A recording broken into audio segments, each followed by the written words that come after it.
एक WhatsApp group में एक भजन डाला है जयदेव गोस्वामी का, गीत गोविंद पुस्तक से। ये बहुत सुंदर भजन है, ये गाने का हम प्रयास करेंगे। आप लोगों को मिला ग्रुप में?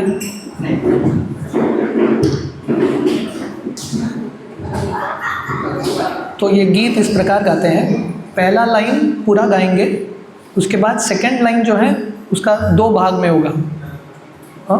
फर्स्ट भाग एंड देन सेकंड भाग, ठीक है? Did you all get it? Shri Jayadev Goswami की जय। श्रित कमला कुच मंडल धृत कुंडल हे,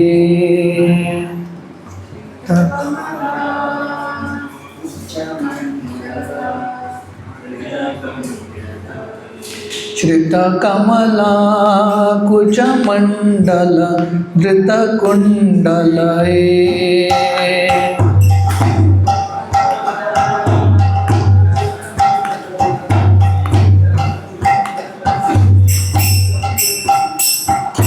कलित ललित वनमाला,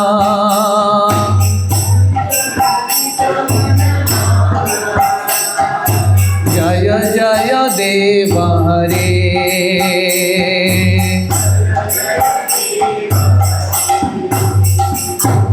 जय जय देव हरे,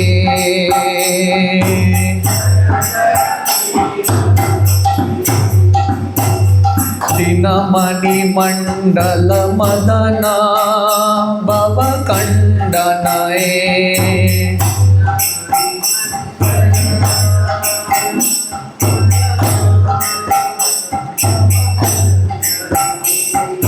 दीनमणि मंडल मदना भव कंडनये,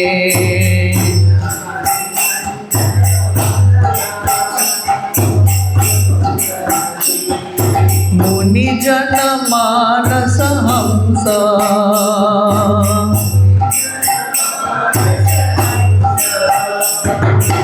जय जय देव हरे,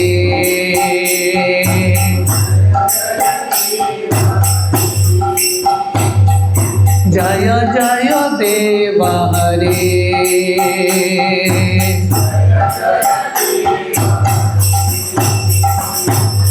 कालिया विषधर कंजना जनरंजनये,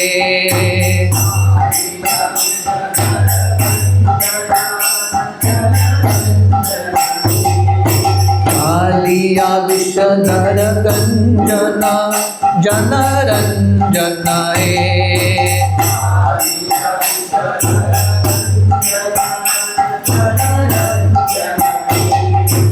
यदुकुल नलिन दिनेश,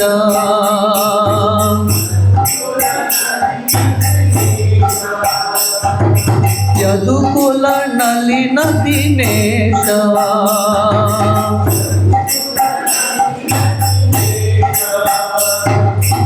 जय जय देव हरे,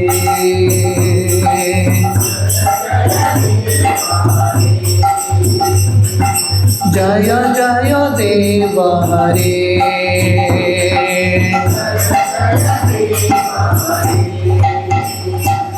मधुमुर नरक विनाशन गरुडासन हे,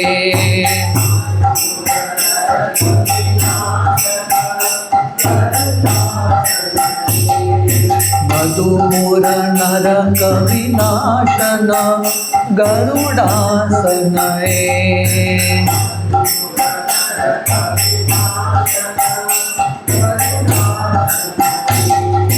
सुरकुल केली निदान,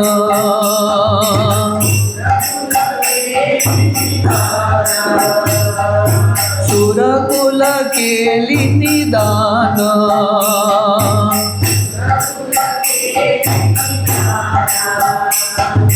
जय जय देव हरे,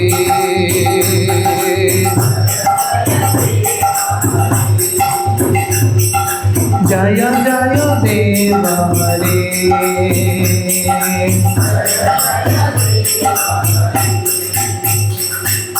अमल कमल दल लोचन भव मोचन हे।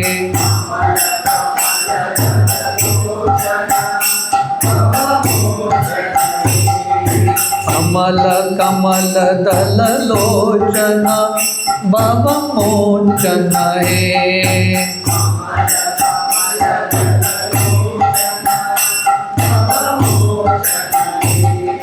त्रिभुवन भुवन निदान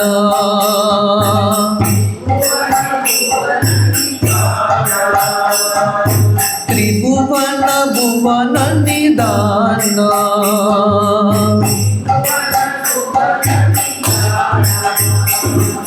जय जय देव रे।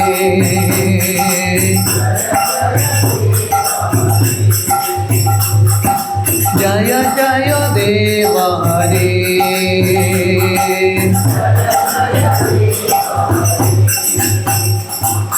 जनक सुता कृत भूषण जित दूषण है।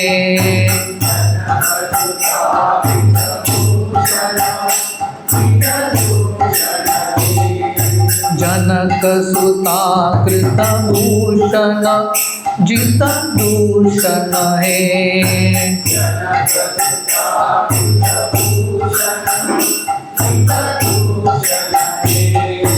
समर शमित दश कंठ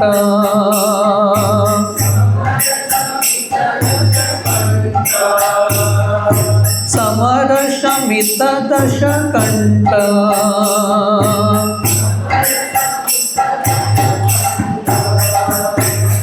जय जय देव रे।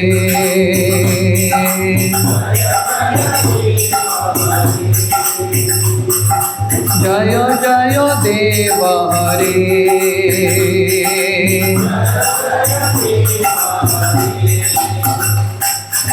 अभिनव जलधर सुंदर धृत मंदर है।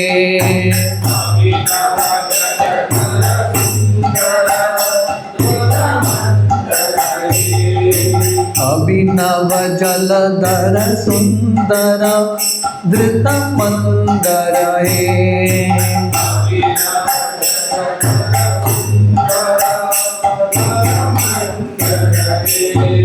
श्रीमुख चंद्र चकोरा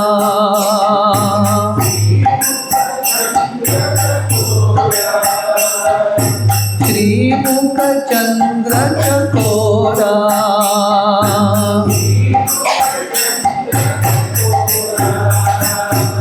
जय जय देव रे।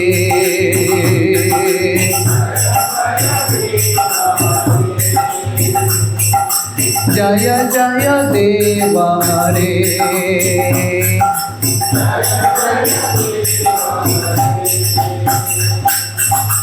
तव चरणं प्रणतावयम् इति भावये।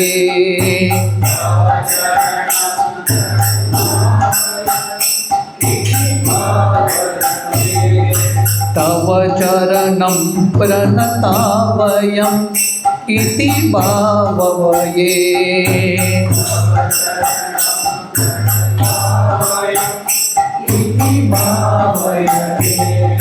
कुरकुशलं प्रणतेषु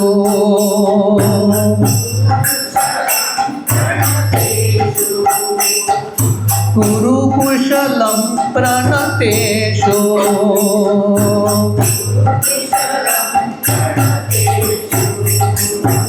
जय जय देव रे।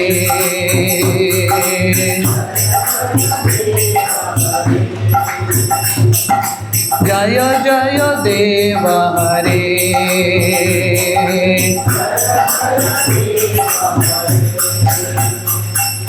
श्री जय देव कवेरिदं कुरुते मुदमे।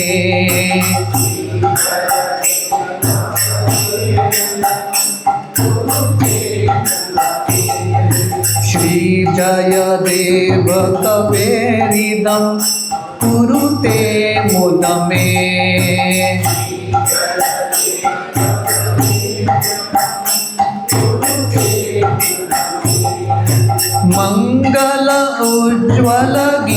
गीतम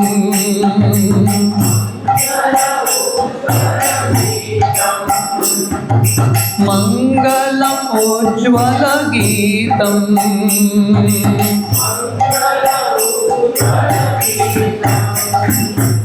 जय जय देव हरे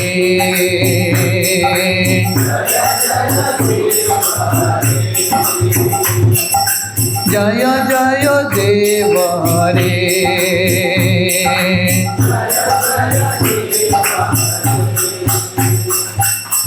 जय जय देव हरे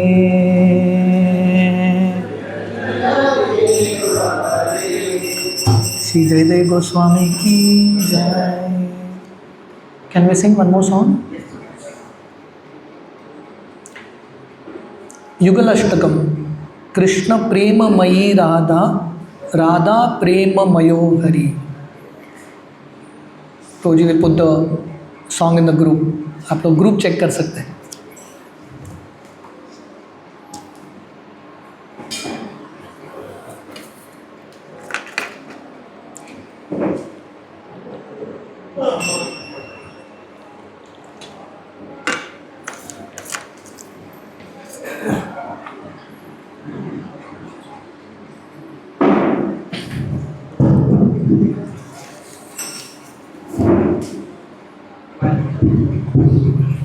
जा रहा है, it's coming in the group.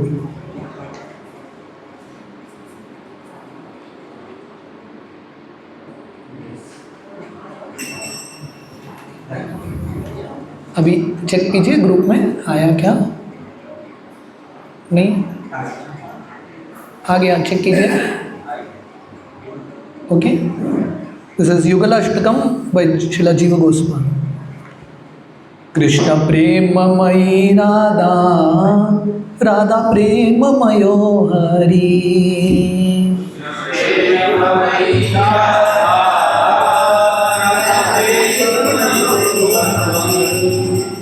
Krishna प्रेममयी राधा, राधा प्रेममयो हरि।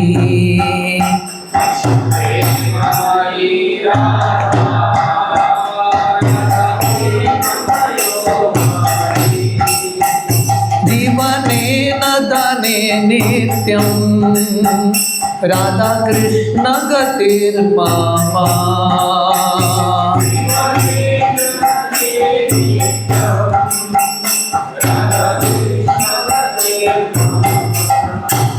जीवनेन दने नित्यं राधा कृष्ण गतिर्मामा।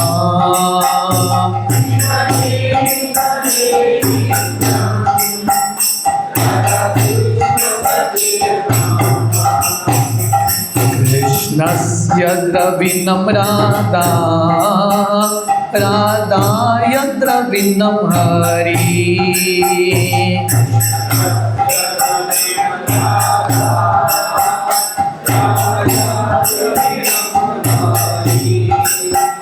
कृष्णस्य द्रविणं राधा, राधाय द्रविणं हरि।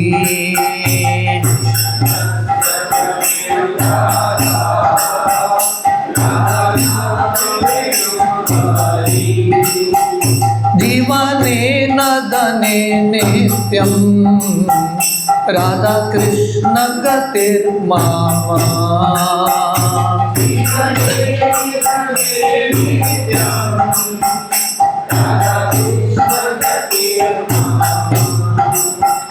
जीवनेन दने नित्यं राधा कृष्ण गतिर्मामा।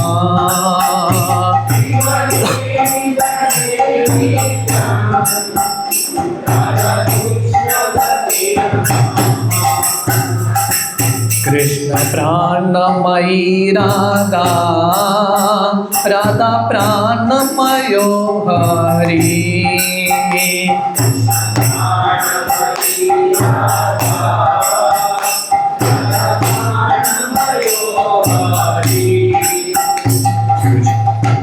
कृष्ण प्राणमयी राधा, राधा प्राणमयो हरि।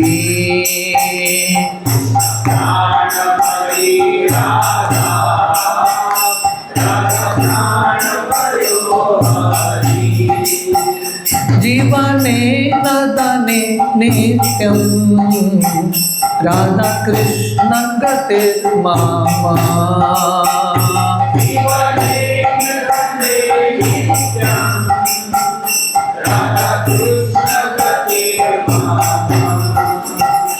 कृष्ण द्रवमयी राधा राधा द्रवमयो हरि।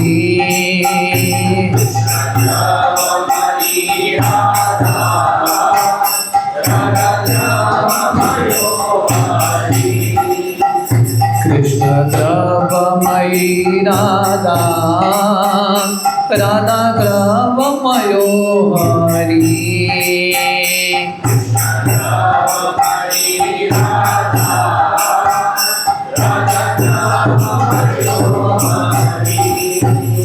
जीवने नदने नित्यं राधा कृष्ण गतिर्मामा।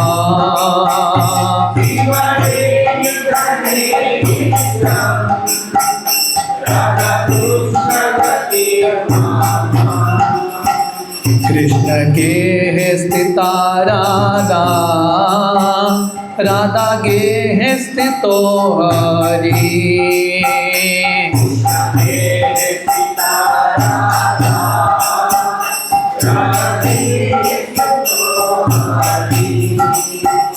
कृष्ण गेह स्थिता राधा राधा गेह स्थितो हरि।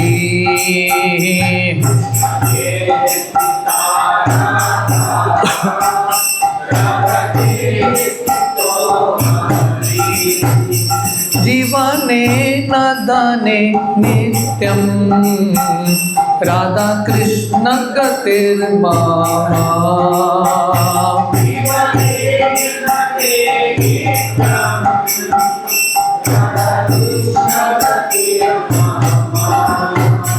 कृष्ण चित्त स्थिता राधा राधा चित्त स्थितो हरि।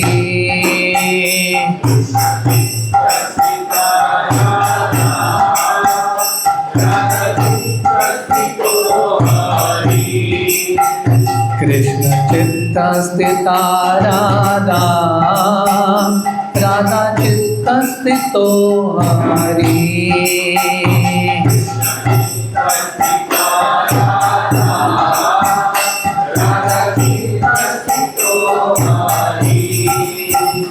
जीवने नदने नित्यं राधा कृष्ण गतिर्मामा।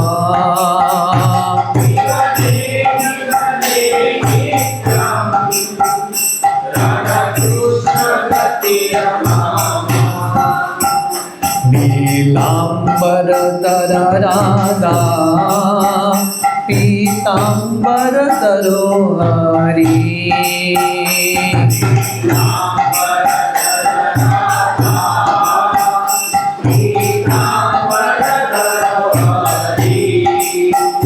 जीवने नदने नित्यं राधा कृष्ण गतिर्मामा।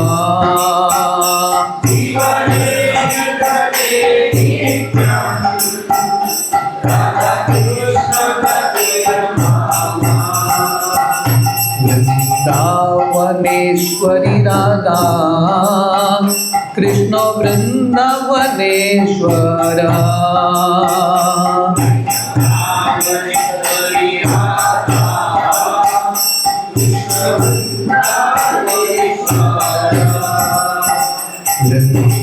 वृंदावनेश्वरी राधा कृष्ण वृंदावनेश्वर।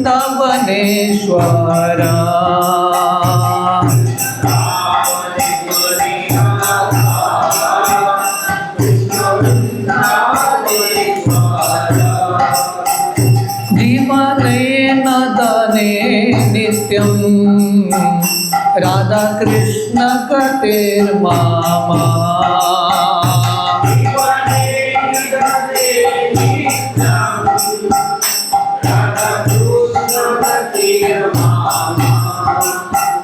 जीवनेन धने नित्यं Radha Krishna गतिर्मम।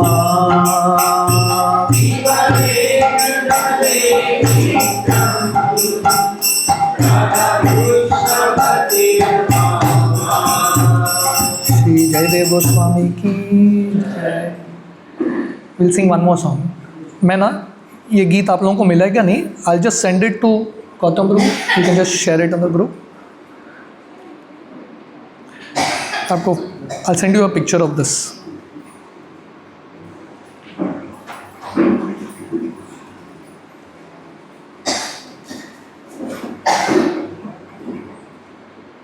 You'll be able to share it, Gautam?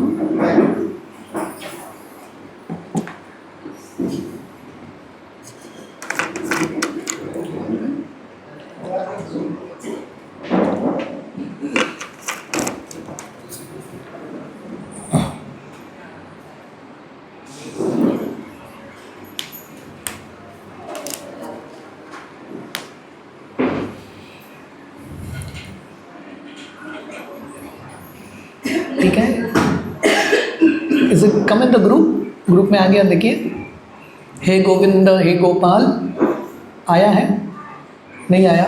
आएगा। This is by Jayadev Goswami. हे गोविंद हे गोपाल केशव माधव दीन दयाल।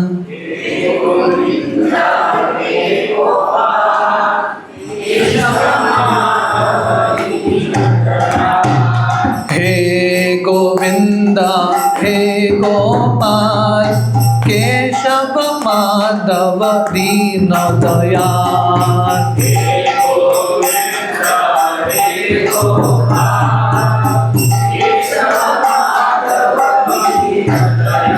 तुम्ही परम दयाल प्रभु परम दयाल केशव माधव दीन दयाल।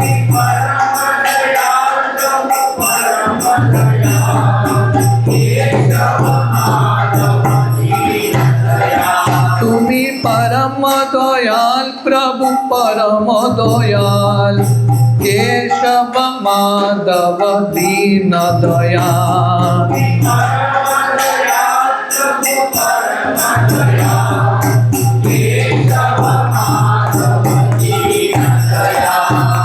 हे गोविंद हे गोपाल केशव माधव दीन दयाल।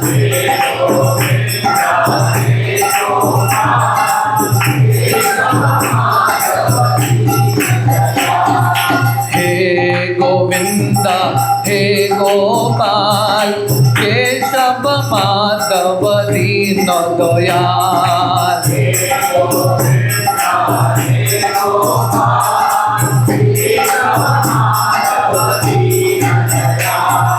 पीता बसन परी मयूरे रसिक दरी मुरली रवानी तोले बोले राधा नाम।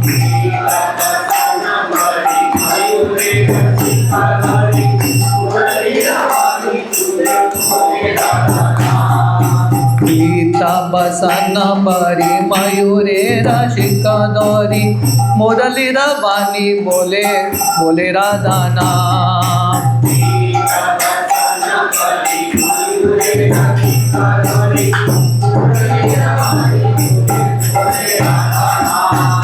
हे गोविंद हे गोपाल केशव माधव दीन दयाल।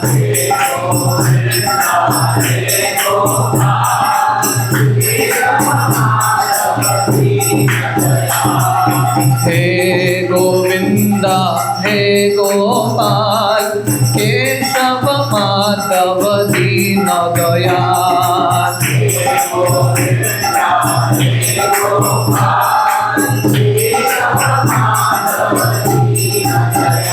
तुम्ही मग मदिर गोपाल प्रभु मदिर गोपाल केशव माधव दीन दयाल।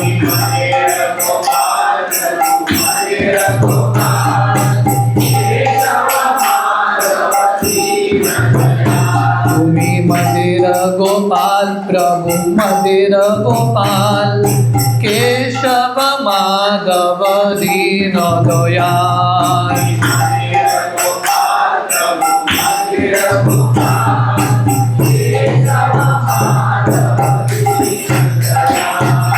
हे गोविंद हे गोपाल केशव माधव दीन दयाल।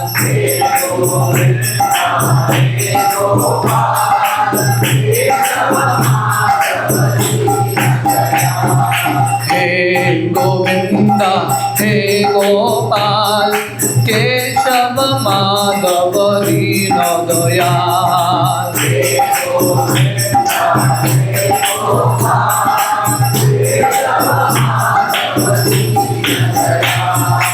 भव भय भंजन श्री मधुसूदन विपद भंजन तुम्ही नारायण।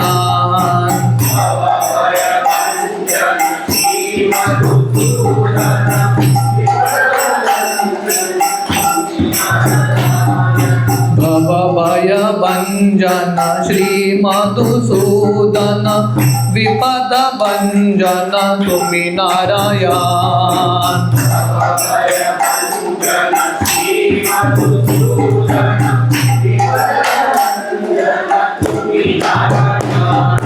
हे गोविंद हे गोपाल केशव माधव दीन दयाल।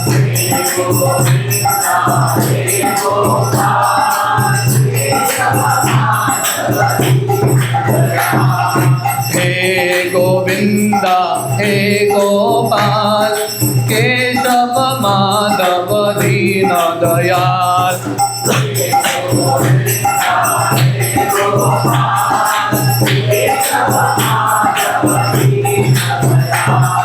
हे गोविंद हे गोपाल केशव माधव दीन दयाल।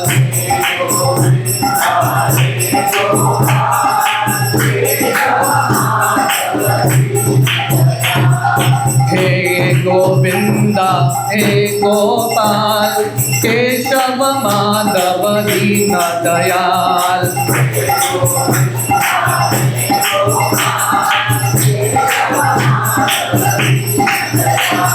हे गोविंद हे गोपाल केशव माधव दीन दयाल।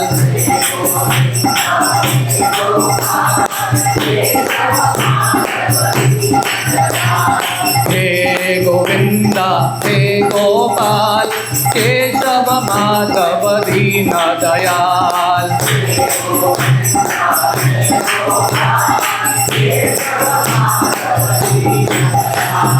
केशव माधव दीन दयाल। केशव माधव दीन दयाल। हरे कृष्णा कृष्णा कृष्णा हरे हरे हरे राम राम राम हरे हरे।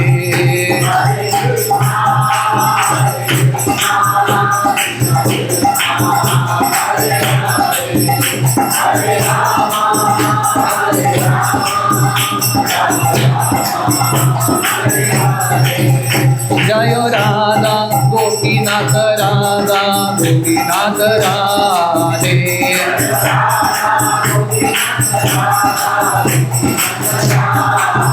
जय राधे जय राधे जय राधे जय श्री राधे।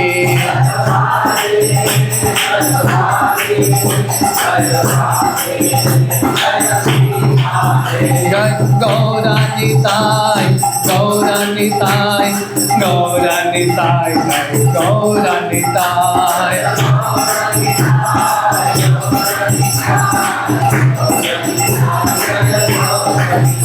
जय जय प्रभुपाद प्रभुपाद प्रभुपाद जय प्रभुपाद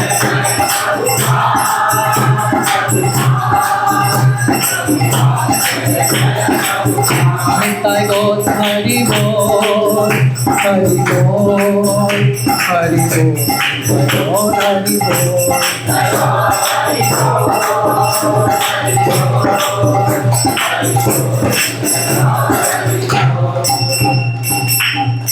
हरिनाम संकीर्तन की जय।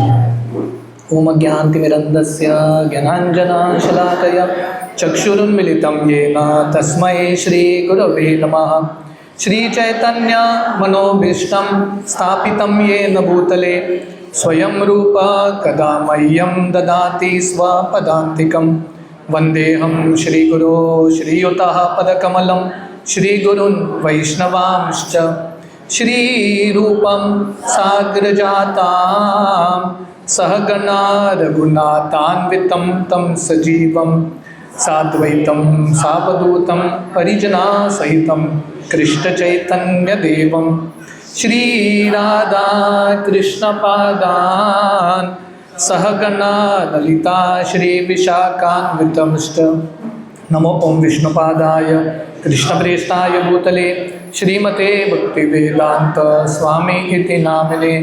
नमस्ते सरस्वती देवे गौरवाणी प्रचारिणे निर्विशेष शून्यवादी पाश्चात्यदेशधारिणे वंचाकल्पतरुभ्यश्च कृपा सिन्धुभ्येव च पतितानां पावनेभ्यो वैष्णवेभ्यो नमो नमः। जय श्री कृष्ण चैतन्य प्रभु नित्यानंद श्री अद्वैत गदाधर श्रीवासादि गौर भक्तवृंदा। हरे कृष्णा कृष्णा कृष्णा हरे हरे हरे राम राम राम हरे हरे। हरे कृष्णा कृष्णा हरे हरे हरे राम राम राम हरे हरे। हरे कृष्णा कृष्णा कृष्णा हरे हरे हरे राम राम राम हरे हरे। हरे कृष्णा। तो आज हम एक बहुत स्पेशल एक सेमिनार सत्र कर रहे हैं। परम पूज्य राधानाथ स्वामी महाराज जो इस्कॉन के एक बहुत वरिष्ठ लीडर हैं, शिला प्रभुपाद के एक बहुत सीनियर डिसाइपल हैं, उनके लिखित एक पुस्तक है द जर्नी होम। आप में से कितने भक्तों ने महाराज जी का ये पुस्तक पढ़ा है जर्नी होम? हाथ ऊपर कीजिए थोड़ा। कितने भक्तों ने नहीं पढ़ा? हाथ ऊपर करना। बहुत सारे भक्त हैं। तो ये जो आज का सेमिनार है महाराज जी के पुस्तक के ऊपर आधारित है। तो महाराज जी के पुस्तक में महाराज जी अपना जीवन चरित्र बताते हैं कि कैसे वो शिला प्रभुपाद से मिलते हैं। हरे कृष्ण।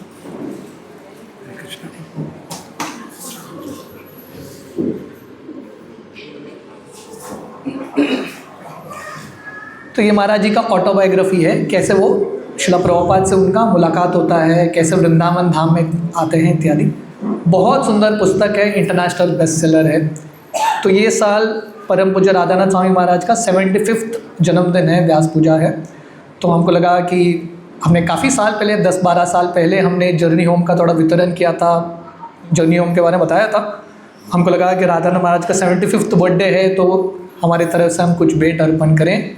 तो आज संक्षिप्त में ये जर्नी होम के अलग अलग कहानियों से और उससे हम क्या सीख सकते हैं, क्या प्रेरणा प्राप्त कर सकते हैं, उसे थोड़ा आपको वर्णन करेंगे। मैं पिछले काफ़ी दिनों से अलग अलग जगह पे जाके ये सेमिनार कर रहा हूँ। तो मैं भक्तों को बता रहा था, शिला प्रभुपाद ने हमको ऐसा एक मार्ग दिया है जहाँ पे हमारा जो भक्ति है पुस्तकों के ऊपर आधारित है। शिला प्रभुपाद ने हमको ये फॉर्मूला दिया है, बुक्स आर दी बेसिस। तो हमारे लिए शिला प्रभुपाद की पुस्तक बहुत महत्वपूर्ण है कि नहीं? जो भी हम डिस्कस करते हैं हमारे प्रोग्राम्स में, भगवद गीता, भागवतम, चैतन्य चरितामृत, शिला प्रभुपाद के अनेक सारे पुस्तक, नेक्टर ऑफ इंस्ट्रक्शन इत्यादि। तो जितना भक्त ये पुस्तकों को पढ़ेंगे, समझेंगे, रिलिश करेंगे, साथ में मिलकर चर्चा करेंगे, उतना जल्दी हमारा भक्ति में प्रगति होगा। तो शिला प्रभुपाद की पुस्तक हमारे लिए टॉप प्रायोरिटी है। पर उसके साथ साथ शिला प्रभुपाद के बहुत सारे डिसाइपल्स ने, वरिष्ठ शिष्यों ने उनका अनुभव भी लिखा है। उनका शिला प्रभुपाद के साथ कैसे मुलाकात होता है इत्यादि, वो भी पढ़ना बहुत इम्पॉर्टेंट है। इससे हमको बहुत प्रेरणा मिलेगा। तो आज का सेशन जो है राधानाथ महाराज के पुस्तक के ऊपर आधारित है। पर इस्कॉन में बहुत सारे ऐसे लीडर्स हैं, जयपताका महाराज, गोपाल कृष्ण महाराज, भक्ति तीर्थ महाराज, गौर गोविंद महाराज, ऑल दीज आर हीरोज़, हम सबके हीरोज़ हैं। तो धीरे धीरे हमारे ये कल्चर बनना चाहिए जहाँ पे हम इन भक्तों के बारे में ज़्यादा श्रवण कर पाएँ। So this is a small session from Maharaj book. तो महाराज जी ये पुस्तक के शुरुआत में, सो बेसिकली अभी मैं क्या करने वाला हूँ, जैसा मैं बता रहा था, मैं ऑलरेडी अलग अलग जगह पे जाके ये सेमिनार्स कर रहा हूँ। तो कुल मिला के मैंने ये सेमिनार में 40 स्टोरीज़ और लेसन्स इकट्ठा किया है। अनगिनत हैं, but I have just selected 40 stories and lessons. तो मैंने अब तक 2 सेमिनार किया है, एक सावरडे में, एक पंजिम में। I have reach till around 17 lessons. तो मेरा इच्छा है मैं क्विक रिकैप करूँगा ये 17 लेसन्स का, the 17 stories, and then continue from there on. तो महाराज ये पुस्तक के शुरुआत में एक श्लोक लिखते हैं। एक कुंती महारानी की प्रार्थना है, आप मेरे पीछे ये श्लोक दोहरा सकते हैं। त्वयि में अनन्य विषय मतिर्मधुपते सकृत रतिम उद्वहत तद्ध गंगे वो गम उदन्वती। महाराज जी ये पुस्तक के शुरुआत में वर्णन कर रहे हैं। गंगा जो है, ये पुस्तक का नाम है जर्नी होम। कैसे महाराज जी घर पहुंचते हैं, वृंदावन पहुंचते हैं, अपने गुरु से मिलते हैं। गंगा का भी एक जर्नी है। गंगा माता हिमालय से शुरू होती है और अलग अलग जगह, लिटरली पूरे भारत को पार करके गंगा सागर में जाके समुद्र में मिल जाती है। तो कुंती महारानी भगवान कृष्ण से प्रार्थना करती है, हे कृष्ण, जैसे गंगा बिना रुकावट के बहती रहती है, समुद्र तक पहुंचने तक नहीं रुकती, हे कृष्ण मेरा प्रार्थना है कि मेरा भी मन जो है बिना रुकावट के हर अड़चन को लांघते हुए मैं आपकी प्राप्ति कर सकूं। शिला प्रभुपाद ने यह संस्था खोला है, international society for Krishna consciousness. इसका मेन लक्ष्य यही है।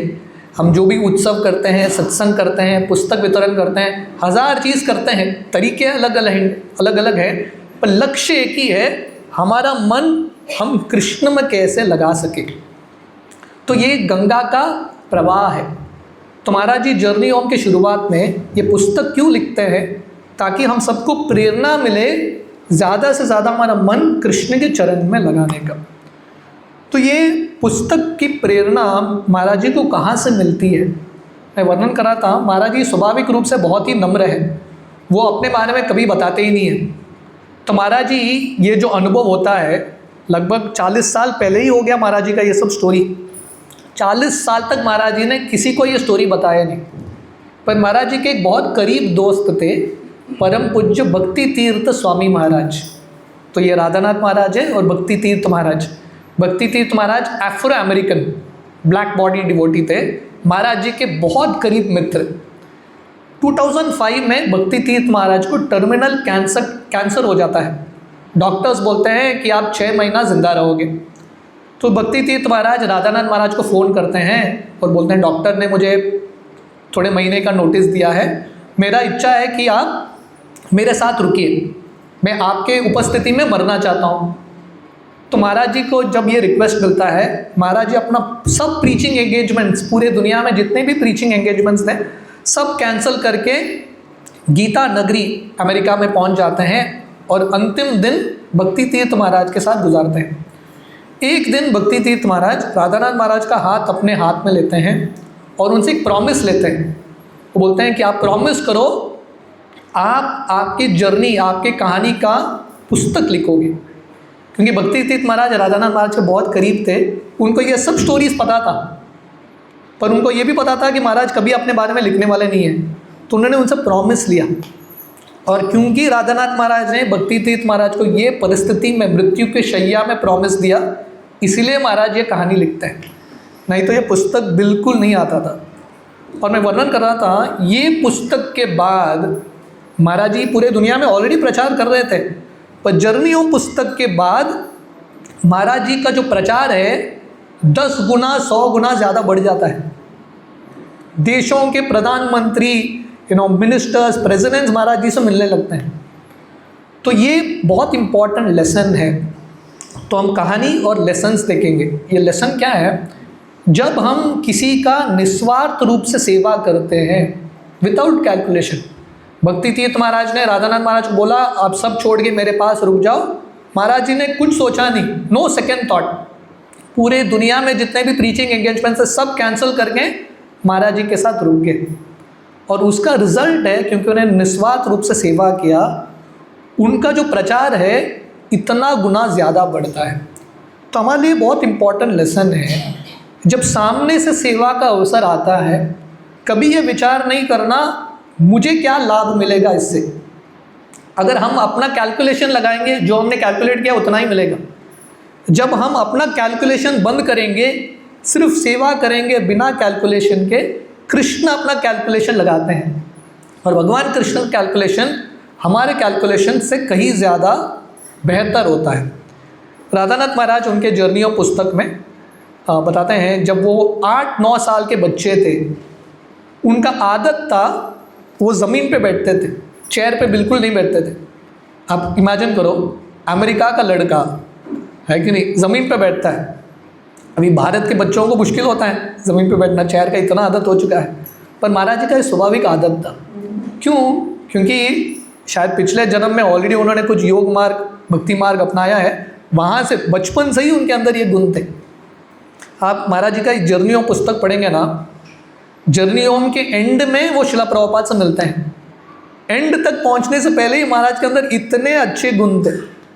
तो कहने का अर्थ है, इसलिए हमने ये सेमिनार का नाम दिया है दी हार्ट ऑफ अ वैष्णव। वैष्णव का हृदय कैसा होना चाहिए? भक्ति एक बीज की तरह है। श्री चैतन्य महाप्रभु उदाहरण देते हैं, जैसे बीज बोते हैं ज़मीन में, अगर ज़मीन उपजाऊ नहीं है, फर्टाइल नहीं है, बढ़िया बीज भी हो तो उगने वाला नहीं है। पर अगर ज़मीन परफेक्ट है, रेडी है, बीज डालो तुरंत बढ़िया से उगेगा। तो वैसे ही भक्ति का बीज सबको मिलता है, पर जिसका हृदय परफेक्ट है, जिसके अंदर वैष्णव गुण है, बहुत जल्दी से प्रगति कर लेता है। ही प्रोग्रेसेस वेरी फास्ट। तो महाराज जी का हृदय ऑलरेडी सेट था। जब शिला प्रभुपाद से मिलते हैं, तुरंत वो भक्ति का बीज इतना गंभीरता से लेके प्रोग्रेस कर लेते हैं।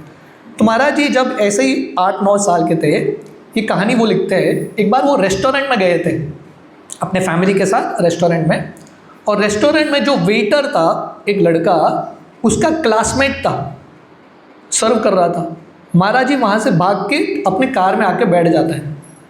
तो महाराज जी के दादाजी उनके पास आते हैं और बोलते हैं, आप बाहर क्यों आ गए? तो बोलते हैं, वो जो लड़का सर्विंग कर रहा है मेरा क्लासमेट है, अभी मैं अंदर बैठूंगा तो उसको कितना बुरा लगेगा और मुझे कितना शर्म आएगा उसके हाथ खाने के लिए। तो महाराज जी वहाँ से निकल जाते हैं। तो जैसे मैं बता रहा था, महाराज जी के अंदर ये बहुत इंपॉर्टेंट गुण पहले से ही था, बीइंग सेंसिटिव टू अदर्स। हमारे वचन से, हमारे मन से, हमारे कार्यों से किसी को हानि नहीं पहुंचाना, किसी को ठेस नहीं पहुंचाना, ये हमारा ज़िंदगी का लक्ष्य है। ज़िंदगी में हम बहुत बड़ा हिमालय चढ़ भी नहीं पाएँ, बहुत बड़ा मंदिर कुछ खोल नहीं पाएँ, पर अगर हम एक चीज़ करेंगे ना, हमारी ज़िंदगी सफल, किसी को दुख मत पहुंचाना, एटलीस्ट प्रयास करना न पहुंचाने का। तो महाराज जी इस प्रकार जब उनका आयु बढ़ता है, वो युवक अवस्था में आते हैं, कॉलेज में प्रवेश करते हैं, तो एक बार कॉलेज का समर वेकेशंस था। समर वेकेशंस के समय महाराज जी और उनके एक दोस्त गैरी दोनों मिलकर डिसाइड करते हैं कि हम थोड़ा यूरोप घूम के आएंगे, अमेरिका से यूरोप भ्रमण करके वापस कॉलेज शुरू होते ही वापस पहुंच जाएंगे। तो जैसे वो निकलते हैं, यूरोप का भ्रमण करते हैं, उन दोनों के अंदर ये तीव्र इच्छा उठने लगा आगे बढ़ने के लिए। उनको लगने लगा हम इतना सीख रहे हैं, कॉलेज में जो सीख रहे हैं उससे कई ज़्यादा हम रास्ते में सीख रहे हैं, अलग अलग लोगों से मिलके। तो वो आगे चलते गए। सो ऐसे चलते चलते ग्रीस में एक जगह है आइल ऑफ क्रेट, एक पोर्ट सिटी था जहाँ पे नाव रुकते थे।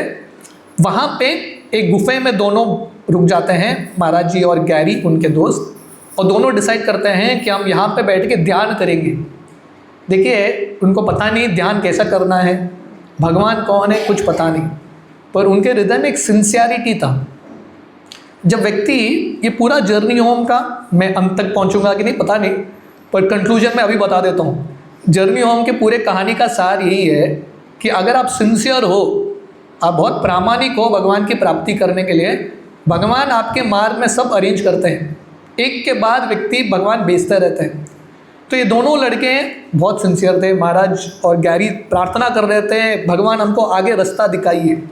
तो ऐसे हफ्तों के ध्यान के बाद दोनों को उत्तर मिल गया। भगवान ने दोनों के कान में कुछ बताया और दोनों खुश होकर शाम को मिलते हैं और बोलते हैं मुझे उत्तर मिल गया। महाराज जी बोलते हैं भगवान ने मुझे बोला गो टू इंडिया, और गैरी बोलते हैं भगवान ने मुझे बोला गो टू इज़राइल। आई, दोनों आई से शुरू होता है, पर दोनों कंप्लीटली डिफरेंट देश। अब ये दोनों दोस्त जो हैं, पहले तो घर छोड़ के आए हैं, पैसा भी खत्म हो गया अब तक, अभी एक दूसरे के सहारे पे है, पर दोनों को अलग दिशा मिल गया। तो गैरी जो है महाराज जी को बोलते हैं आप इंडिया मत जाओ, इंडिया जाने के लिए अफ़गानिस्तान, टर्की, पाकिस्तान क्रॉस करके जाना है, मर जाओगे, बहुत खतरनाक एरिया है, अब मेरे साथ चलो, हम दोनों इज़राइल जाएंगे, वहाँ पे जीसस के मिल के बाद में इंडिया जाएंगे कृष्ण से मिलने के लिए। तो महाराज जी बोलते हैं नहीं, कृष्ण भगवान का स्ट्रेट बुलावा है इंडिया जाना, मुझे समय वेस्ट नहीं करना है, मैं जाऊँगा, अकेले तो अकेले, जो होगा दिखा जाएगा। तो मैं वर्णन कर रहा था, ये लेसन हमारे लिए है, the risk to follow your heart. ज़िंदगी में कुछ हासिल करना है, कुछ बड़ा हासिल करना है, कुछ ना कुछ रिस्क लेना ही पड़ेगा। घर बैठे बैठे घर के आराम में कोई भी व्यक्ति कुछ कर नहीं पाएगा। घर के कंफर्ट, इसको कंफर्ट जोन बोलते हैं, घर के कंफर्ट जोन से निकलना पड़ेगा, you have to come out. तो हर वक्त जो है हमारे अंदर क्षमता बहुत है, कैपेसिटी बहुत है करने के लिए, बट जब तक हम अपने कंफर्ट जोन में फंसे रहेंगे तब तक कुछ बड़ा नहीं कर पाएंगे। हमारे लिए शिला प्रभुपाद का उदाहरण सबसे महान उदाहरण है कि नहीं। शिला प्रभुपाद 70 साल की उम्र में, प्रभुपाद भी ऐसे जर्नी के लिए निकलते हैं बिना पैसा के, लेकिन लिटरली लाइक दैट। रास्ते में 2 बार हार्ट अटैक आते हैं शिला प्रभुपाद को, फिर भी प्रभुपाद जाते हैं। अगर प्रभुपाद वो रिस्क नहीं लेते थे, हम यहाँ पे बैठे सत्संग नहीं करते थे, क्योंकि प्रभुपाद ने वो रिस्क लिया। नहीं, उस समय प्रभुपाद ने नहीं सोचा कि सफल होऊंगा कि नहीं, वो विचार मत करो, प्रयास करो, जस्ट गो अहेड। अगर आपको चीज़ सही लगता है, दिशा सही है, कर्तव्य सही है, this is the right thing to do, just do it, बस करो, भगवान कृष्ण मदद करेंगे।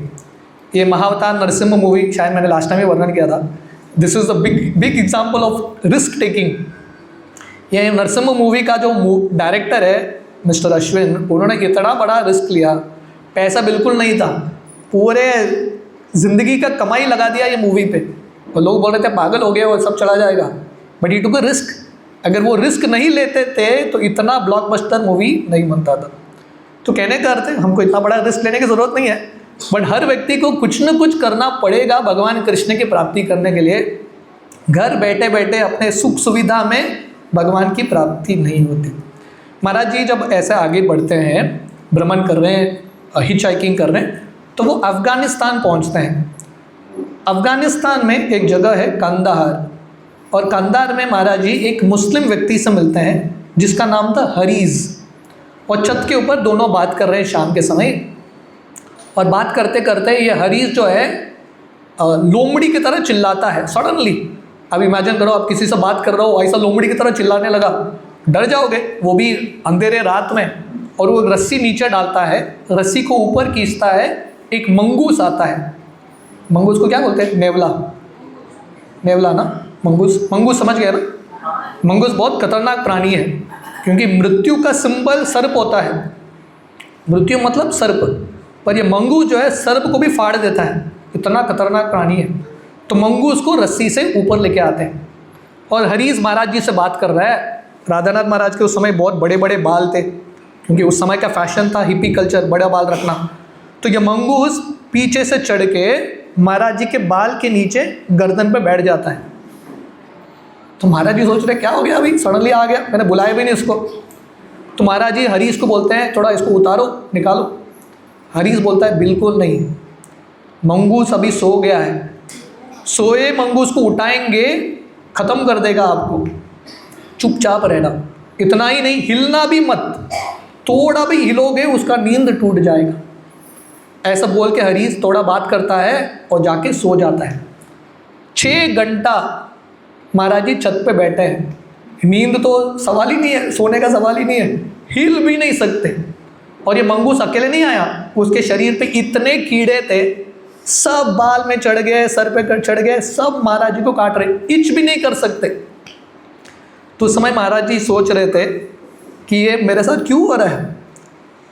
जब महाराज जी जर्नी ऑफ पुस्तक में लिखते हैं, जब हमारे ज़िंदगी में कुछ घटना होती है और जब हम ये प्रश्न हमारे ज़िंदगी में लेके आते हैं हमारे मन में कि ये क्यों हो रहा है, उसके बारे में सोचने के 2 पर्सपेक्टिव्स हैं। एक आप नेगेटिवली सोचो और दूसरा आप एक पॉजिटिव एस्पेक्ट सोचो। तो महाराज जी सोचने लगते हैं शायद ये मंगूस मुझे कुछ सिखाने के लिए भगवान ने भेजा है। अभी मेरा जर्नी सफ़र शुरू हो रहा है आध्यात्मिक मार्ग में, भगवान की खोज में।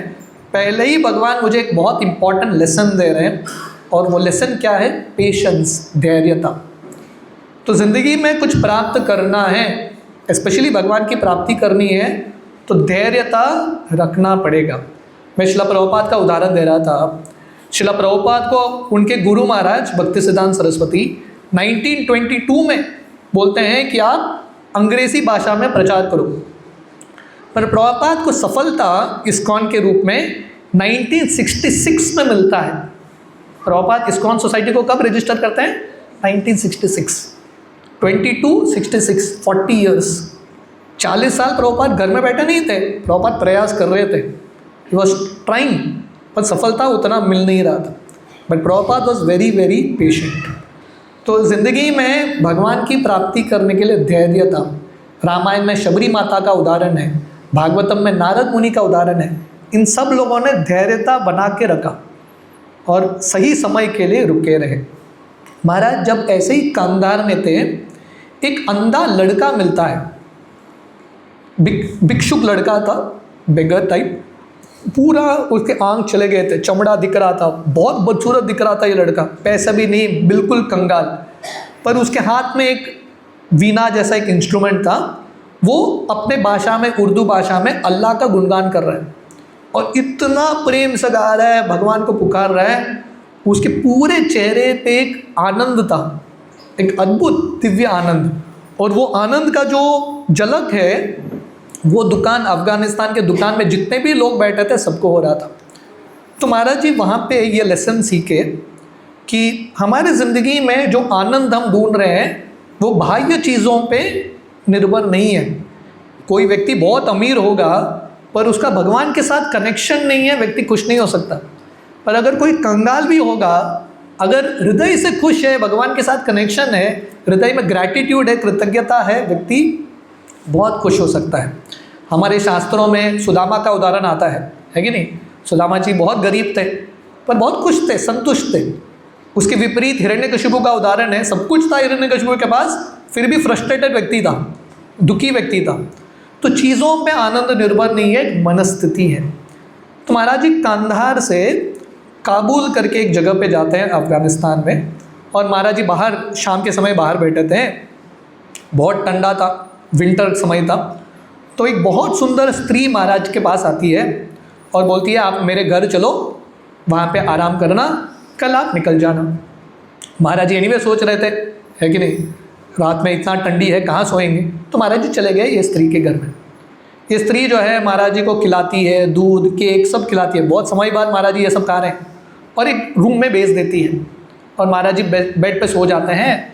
और ये जो स्त्री थी उनका एक बॉडीगार्ड था, बहुत शक्तिशाली अफगानी बॉडीगार्ड, और वो महाराज जी का रूममेट था। और ये स्त्री, महाराज जी तो सो गए क्योंकि बहुत थके हुए थे, नींद लग गया।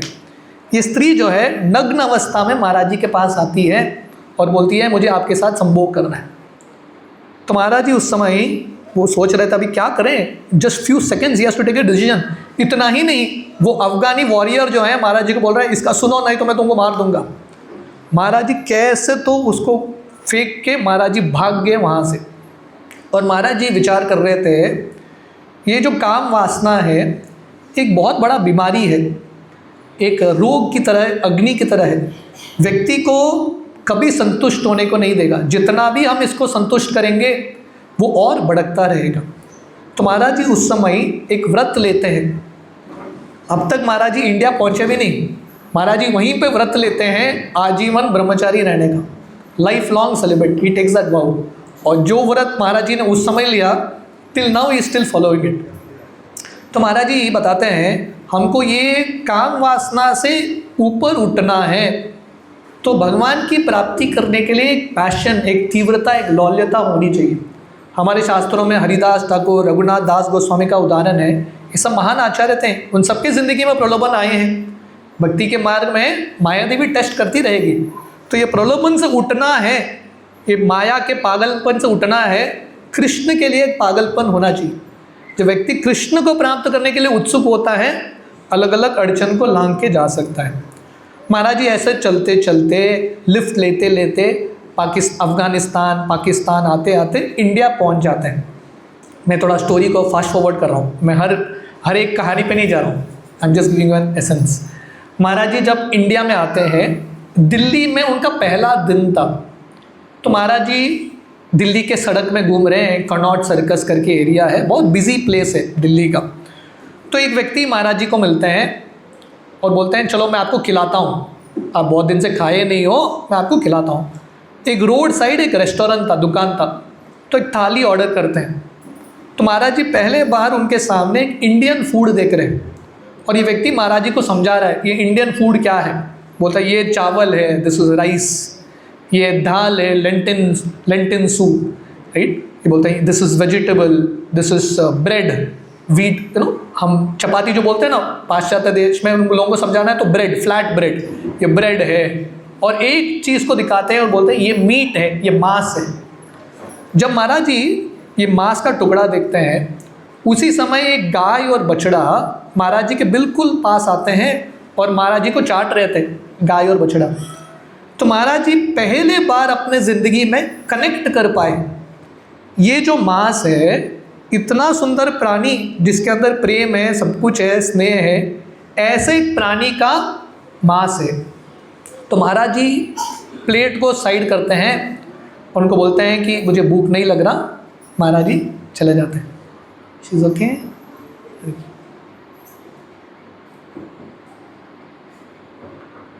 तो महाराज जी वहाँ से आगे चले जाते हैं और महाराज जी उस दिन व्रत लेते हैं। एक तो व्रत उन्होंने ऑलरेडी ले लिया कबूल में, आजीवन ब्रह्मचारी। महाराज जी यहाँ पे दूसरा व्रत लेते हैं, मैं कभी ज़िंदगी में मांस नहीं खाऊंगा। अब इमेजिन कीजिए 19 साल का अमेरिका का लड़का, अब तक उसने किसी स्पिरिचुअल स्क्रिप्चर को ज़्यादा पढ़ा नहीं, पर बुद्धि लगा के कनेक्शन कर पाया। हम जो मांस खा रहे हैं ऐसे किसी प्राणी का मांस है जिसके अंदर प्रेम है, जिसके अंदर जिसके पास परिवार है, सब कुछ है। कॉमन सेंस की मेड दैट कनेक्शन।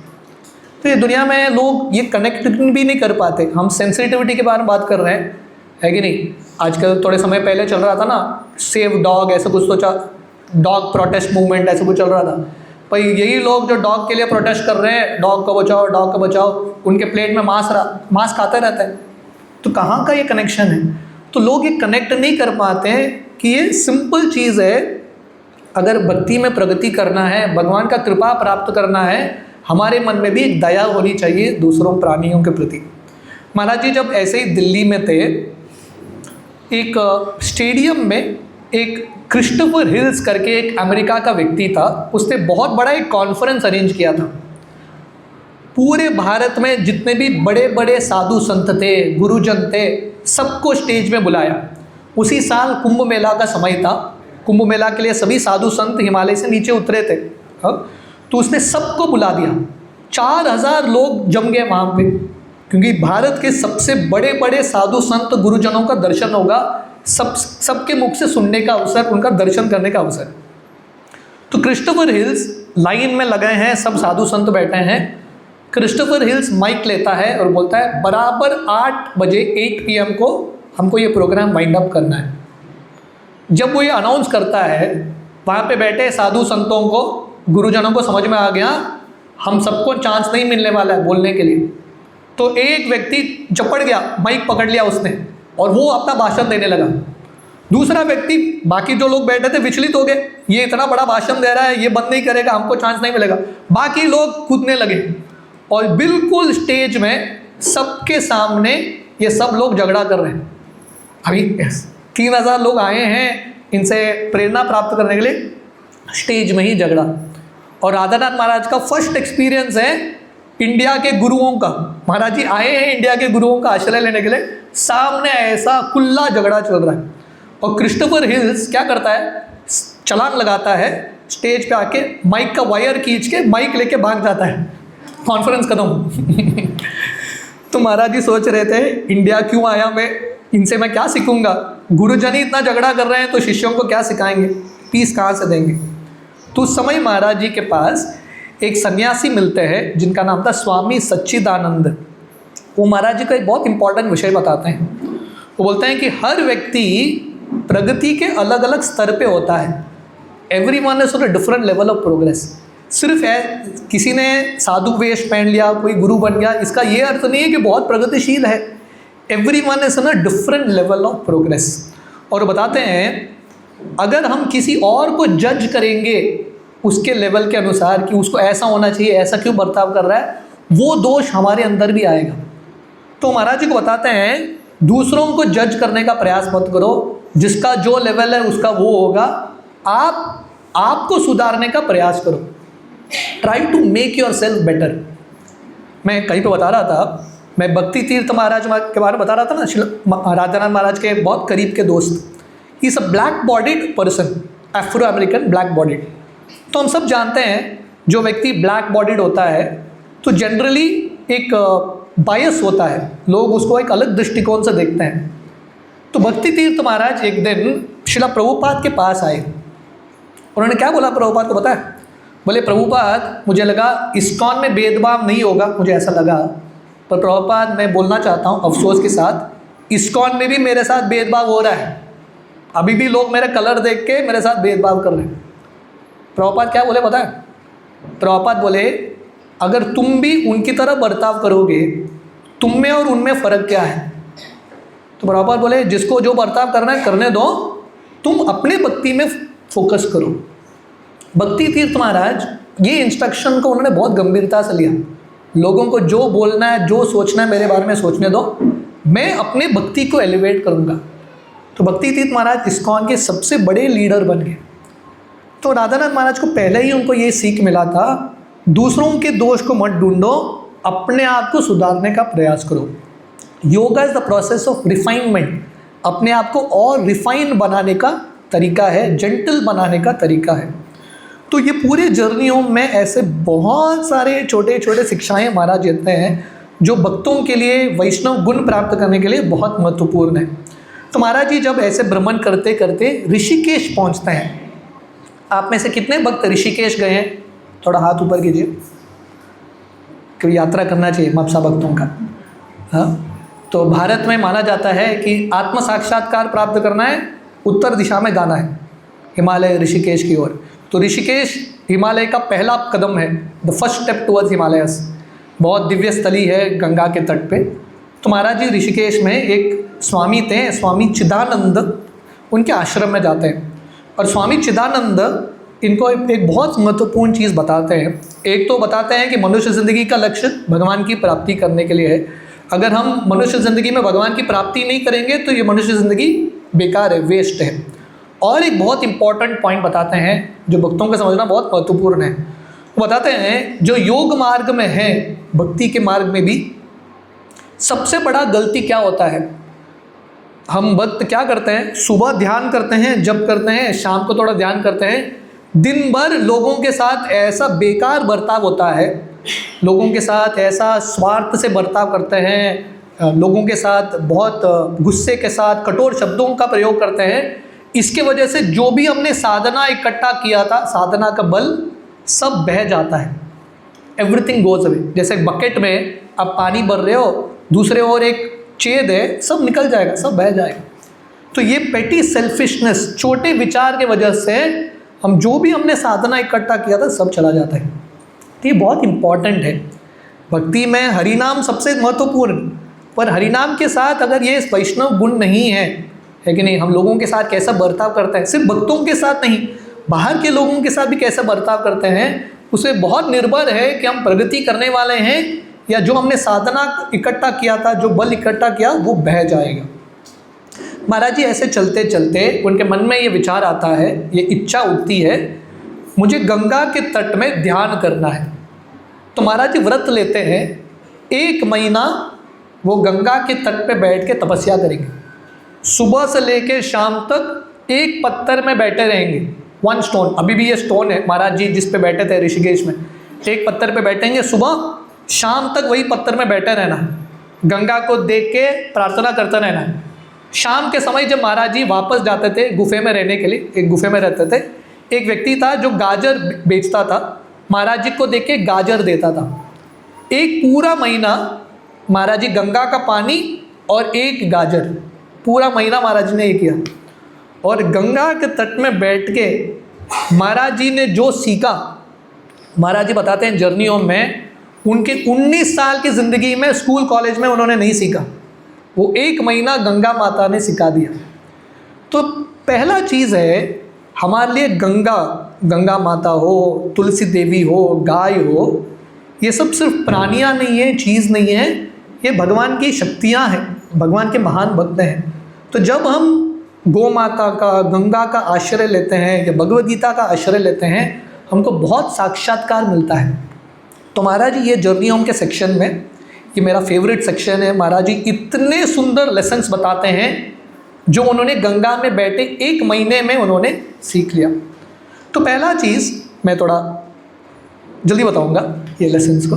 महाराज जी देख रहे थे गंगा में बाहर लेवल पे, ऊपर गंगा में अलग अलग चित्र बन रहे थे, जैसे बादल में अलग अलग चित्र बनते हैं ना, गंगा में अलग अलग चित्र बन रहे थे। जैसे ये चित्र बन रहे थे वही 5 सेकेंड्स में वो चित्र समाप्त भी हो रहे थे। तो महाराज जी ने ये साक्षात्कार प्राप्त किया, ये लेसन सीखा, बाहर दृष्टिकोण में ये ज़िंदगी में सब कुछ चेंज होता रहेगा, चेंज, परिवर्तन निश्चित है ये दुनिया में। पर अगर कोई गंगा के गहराई में जाएगा, वहाँ पे एक स्टेडी करंट है। तो ऐसे ज़िंदगी के ऊपर सुपरफिशियल लेवल में हम जिंदगी से बहुत विचलित होंगे, अलग अलग चीज़ों से विचलित होंगे, प्रलोभन होगा, आकर्षण होगा। पर अगर हम ज़िंदगी के थोड़े गहराई में जाएंगे, सत्संग पुस्तक पढ़ना मतलब ज़िंदगी के गहराई में जाना। जब हम ज़िंदगी के गहराई में जाएंगे, वहाँ पे एक स्टेडी एक करंट मिलता है, वहाँ पे हम विचलित नहीं होते। दूसरा चीज़ महाराज जी ने सीखा, गंगा जो है, गंगा का प्रवाह हिमालय में शुरू होता है, गोमुख गंगोत्री से शुरू होता है, और गंगा लिटरली पूरे भारत को क्रॉस करके बंगाल में जाके गंगा सागर में समुद्र से मिलती है। बहुत लंबा सफ़र है गंगा का समुद्र तक पहुंचने के लिए। तो वैसे ही महाराज जी सोच रहे थे भगवान तक पहुंचने के लिए सफ़र बहुत लंबा है, और ये मार्ग में बहुत सारे अड़चन भी आएंगे। जैसे गंगा के मार्ग में बड़े बड़े पत्थर, बड़े बड़े पहाड़, बहुत कुछ आता है। पर गंगा ने कला सीख लिया है। गंगा समुद्र तक कैसे पहुंचती है? गंगा के पास एक कला है। कला क्या है? Never get discouraged. गंगा कभी निराश नहीं होती। गंगा जो है किसी न किसी तरीके से वो अड़चन को लांग के चली जाती है, किसी अड़चन के ऊपर, किसी अड़चन के नीचे, किसी अड़चन के साइड में, कैसे तो चली जाती ही है समुद्र के पास। तो महाराज जी ने ये लेसन सीखा, हम सबके ज़िंदगी में अगर हमको भगवान की प्राप्ति करनी है, ज़िंदगी में अड़चन आएंगे, पक्का आएंगे। ये सब अड़चन को लांघते हुए अलग अलग रूप से हमको निकलना पड़ेगा। उसके लिए हमको कभी निराश नहीं होना है, चलते रहना है। महाराज जी ने और एक लेसन सीखा, अगर कोई गंगा के अंदर होगा, बहुत विचलित होगा, गंगा कभी अंदर फेंकेगी, बाहर निकालेगी, व्यक्ति पानी पिएगा, बहुत विचलित होगा। पर वही व्यक्ति अगर गंगा के तट पे, गंगा के पास बैठ के, गंगा के अंदर नहीं, गंगा के पास बैठेगा, वही गंगा को देख के बहुत कुछ सीख सकता है। तो महाराज जी वही सोच रहे थे, जब हम जिंदगी के बहाव में बह जाते हैं, हम कुछ सीख नहीं पाते। जब हम समय निकालते कंटेम्पलेशन के लिए, कंटेम्पलेशन आप समझते हैं, थोड़ा समय विचार करने के लिए, थोड़ा अपने आप को बाहर निकालना जिंदगी के गति से, थोड़ा बाहर निकाल के अपने जिंदगी को स्वयं देखना, परखना, तब हम बहुत कुछ सीख सकते हैं। This is called detached observer. थोड़ा समय we take time to observe our own life. Maharaj ji और एक लेसन बताते हैं, गंगा के तट में बहुत सारे इतिहास होके गए है कि नहीं। यही गंगा के तट पे एक समय पे मुगलों ने राज्य किया था, यही गंगा के तट पे ब्रिटिश लोगों ने राज्य किया, बहुत सारे गवर्नमेंट चेंज होके गए, सब गंगा के आजू बाजू सब चेंज हो गया, पर गंगा चेंज नहीं हुई, गंगा चलती रही। तो वैसे ही महाराज जी एक लेसन बताते हैं, जिंदगी में सब कुछ चेंज होता रहेगा। आज आपको जो लग रहा है बहुत दुख है मेरे ज़िंदगी में, उसको भी गंभीरता से मत लो, क्योंकि ये दुख भी चला जाएगा। आपको लग रहा है मैं बहुत सुखी हूँ, ये स्थिति को भी गंभीरता से मत लो, ये भी चला जाएगा। एक ही चीज़ स्टडी है, जैसे गंगा बहती रहती है वैसे ये दुनिया में एक ही चीज़ स्टडी है, वो है भगवान का हरि नाम, भगवान की भक्ति। महाराज जी उनके मन में और एक विचार था ये गंगा को देख के। गंगा में ना बहुत बार एक पत्ता गिरता है या एक पेड़ का टहनी गिरता है कि नहीं। जैसा हमने बताया गंगा हिमालय से शुरू होके समुद्र में जाके मिल जाती है। अभी गंगा में एक पत्ता गिर गया या एक पेड़ का टहनी गिर गया, क्या गारंटी है कि ये पत्ता, ये टहनी समुद्र तक पहुंचेगा? चलेगा गंगा के प्रवाह में, थोड़ा चल के किसी तट पे अटक जाएगा। तो महाराज जी सोच रहे थे भक्ति के मार्ग में, भक्ति के प्रवाह, भक्ति के गंगा में बहुत लोग प्रवेश करते हैं, पर प्रश्न ये है कितने लोग समुद्र तक, कृष्ण तक पहुंचेंगे? That is the question. प्रवेश तो करेंगे हम पहुंचेंगे या इधर उधर अटक जाएंगे, स्वर्गलोक में कहीं कहीं अटक जाएंगे, कृष्ण गोलोक वृंदावन पहुंचेंगे कि नहीं? So this is the question we have to ask ourselves. और वहाँ पे पहुँचने के लिए फोकस बहुत रखना पड़ेगा कि मुझे यही चाहिए, छोटे चीज़ में मुझे कॉम्प्रोमाइज़ नहीं करना। महाराज जी एक दिन रात के समय उठते हैं, अपने गुफा में बैठे थे महाराज जी, रात में उठ जाते हैं और नीचे देख रहे हैं गंगा बह रही है। तो महाराज जी सोच रहे थे ये क्या है, गंगा दिन भर भी बहती है, रात में भी बहती है, कभी सोती नहीं है, नेवर स्लीपिंग, ऑलवेज मूविंग। तो महाराज जी ने लेसन सीखा, अगर हमको भी गंगा की तरह हमारा घर भगवत धाम पहुंचना है तो हमको चलते रहना है। We have to keep moving, दिन भर दिन भक्ति करते रहना। इसलिए हमारे शास्त्र वर्णन करता है नित्यम भागवत सेवया कीर्तनीय सदा Hari, every day keep doing something और द अदर। तो एक दिन महाराज जी उनके पास एक इंस्ट्रूमेंट था, हारमोनिका। हारमोनिका को माउथ ऑर्गन बोलते हैं, हाँ मुंह से बजाते हैं हारमोनिका। महाराज जी का बहुत प्रिय इंस्ट्रूमेंट था जो अमेरिका से लेके आए थे, हमेशा बजाते थे, स्पेशली दुख के समय महाराज जी अपना हारमोनिका बजाते थे। तो एक दिन गंगा के तट पे बैठे हैं, महाराज जी ने व्रत क्या लिया था, 1 महीने तक यहीं पे बैठे रहेंगे, कहीं जाएंगे नहीं। पर एक दिन ये उनके मन में इतना स्ट्रांग इच्छा उठा कि मुझे हारमोनिका बजाना है। महाराज जी वो पत्थर छोड़ के गए गुफा के ऊपर, हारमोनिका लेके वापस पत्थर में आके बैठ गए। तो महाराज जी सोच रहे थे ये छोटा सा इंस्ट्रूमेंट है हारमोनिका, और उसने मेरे हृदय में ऐसा इमोशन पैदा किया है, मुझे अपना तपस्या छोड़ के भी जाना पड़ रहा है। तो महाराज जी सोच रहे थे ये हारमोनिका ने मेरे साथ बहुत दिया है मेरे दोस्त के रूप में, पर आज यही हारमोनिका मेरे लिए एक अड़चन बन रहा है आध्यात्मिक मार्ग में। तो महाराज जी ने एक प्रार्थना अर्पण किया, हारमोनिका को धन्यवाद बोल के हारमोनिका को गंगा में फेंक दिया, ही थ्रू इट। हारमोनिका उनके लिए एक बहुत बड़ा अटैचमेंट था, उनका एक कंपेनियन था। बहुत बार हमारी ज़िंदगी में जो हमारे पहले के दोस्त हैं, पहले के आदतें हैं, कंपेनियंस हैं, भक्ति में मदद नहीं करेगा। उस समय हम सबको एक चुनाव करना पड़ेगा, लेटिंग गो, छोड़ दो। जो भक्ति में मदद नहीं करता, हालांकि आपने उसमें बहुत इमोशंस इन्वेस्ट किया होगा, बहुत समय इन्वेस्ट किया होगा, अभी समझ लो ये आपके भक्ति में एक अड़चन है, give it up, just let go of the attachments. और क्योंकि महाराज जी को दर्द तो हुआ, पर महाराज जी लिबरेट भी हो गए, उन्होंने ये अटैचमेंट्स को छोड़ दिया। एक दिन महाराज जी ये हारमोनिका फेंकने के बाद गंगा के आवाज़ पे महाराज जी फोकस कर रहे थे। अब तक वो गंगा को देख रहे थे, महाराज जी को लगा लेट मी हियर गंगा। तो बहुत समय तक गंगा के आवाज़ को सुनते रहते हैं, है कि नहीं। आजकल नदी का आवाज़ लोग अपने मोबाइल के ट्यून में सुनते हैं, है कि नहीं। किसी का वो सौभाग्य नहीं है कि गंगा नदी के तट पे बैठ के आवाज़ सुनो। नदी का आवाज़ भी सुनना ना बहुत हीलिंग होता है, इट्स वेरी लिबरेटिंग। तो महाराज जी गंगा का आवाज़ सुन रहे थे। एक दिन उनको गंगा से ओम सुनाई देता है, और एक दिन महाराज जी को गंगा से हरे कृष्ण महामंत्र सुनाई देता है। अब तक वो उन्होंने हरे कृष्ण सुना ही नहीं, कृष्ण कौन है उनको पता भी नहीं, पर उन्होंने हरे कृष्ण महामंत्र सुन लिया। तो महाराज जी बताते हैं जर्नी होम में, क्योंकि उन्होंने अपना फेवरेट हारमोनिका, अपना आसक्ति त्याग दिया गंगा में, गंगा ने इन रिटर्न उनको हरे कृष्ण महामंत्र दिया है। तो अगर हमको भगवान की भक्ति में प्रगति करना है, कुछ आध्यात्मिक बेट प्राप्त करना है, हमारा आसक्ति त्यागना पड़ेगा। शास्त्रों में ये कहानी आती है ना, हम अक्सर ये कहानी बताते हैं। एक शिवजी का भक्त था जो शिवजी से प्रार्थना करता है कि मुझे धन दे दो। शिवजी बोलते हैं चलो सनातन गोस्वामी के पास, उनके पास एक पारस मणि है वृंदावन में। तो व्यक्ति जाता है सनातन गोस्वामी के पास, वो बोलता है पारस मणि दे दो। सनातन गोस्वामी बोलते हैं वहाँ पे कचड़ा है, कचड़ा का कुड़ी वहाँ पे है, पड़ा है पारस मणि। तो व्यक्ति इतना खुश होता है, पारस मणि लेके भाग रहा है। सडनली उसके मन में ये विचार आता है कि सनातन गोस्वामी ने, उनका इतना हिम्मत, उन्होंने पारस मणि को कचड़े में फेंक दिया, इससे कुछ मूल्यवान चीज़ होगा। वो भागे भागे आते हैं सनातन गोस्वामी के पास, वो पूछते हैं इससे आपके पास कुछ मूल्यवान चीज़ है क्या।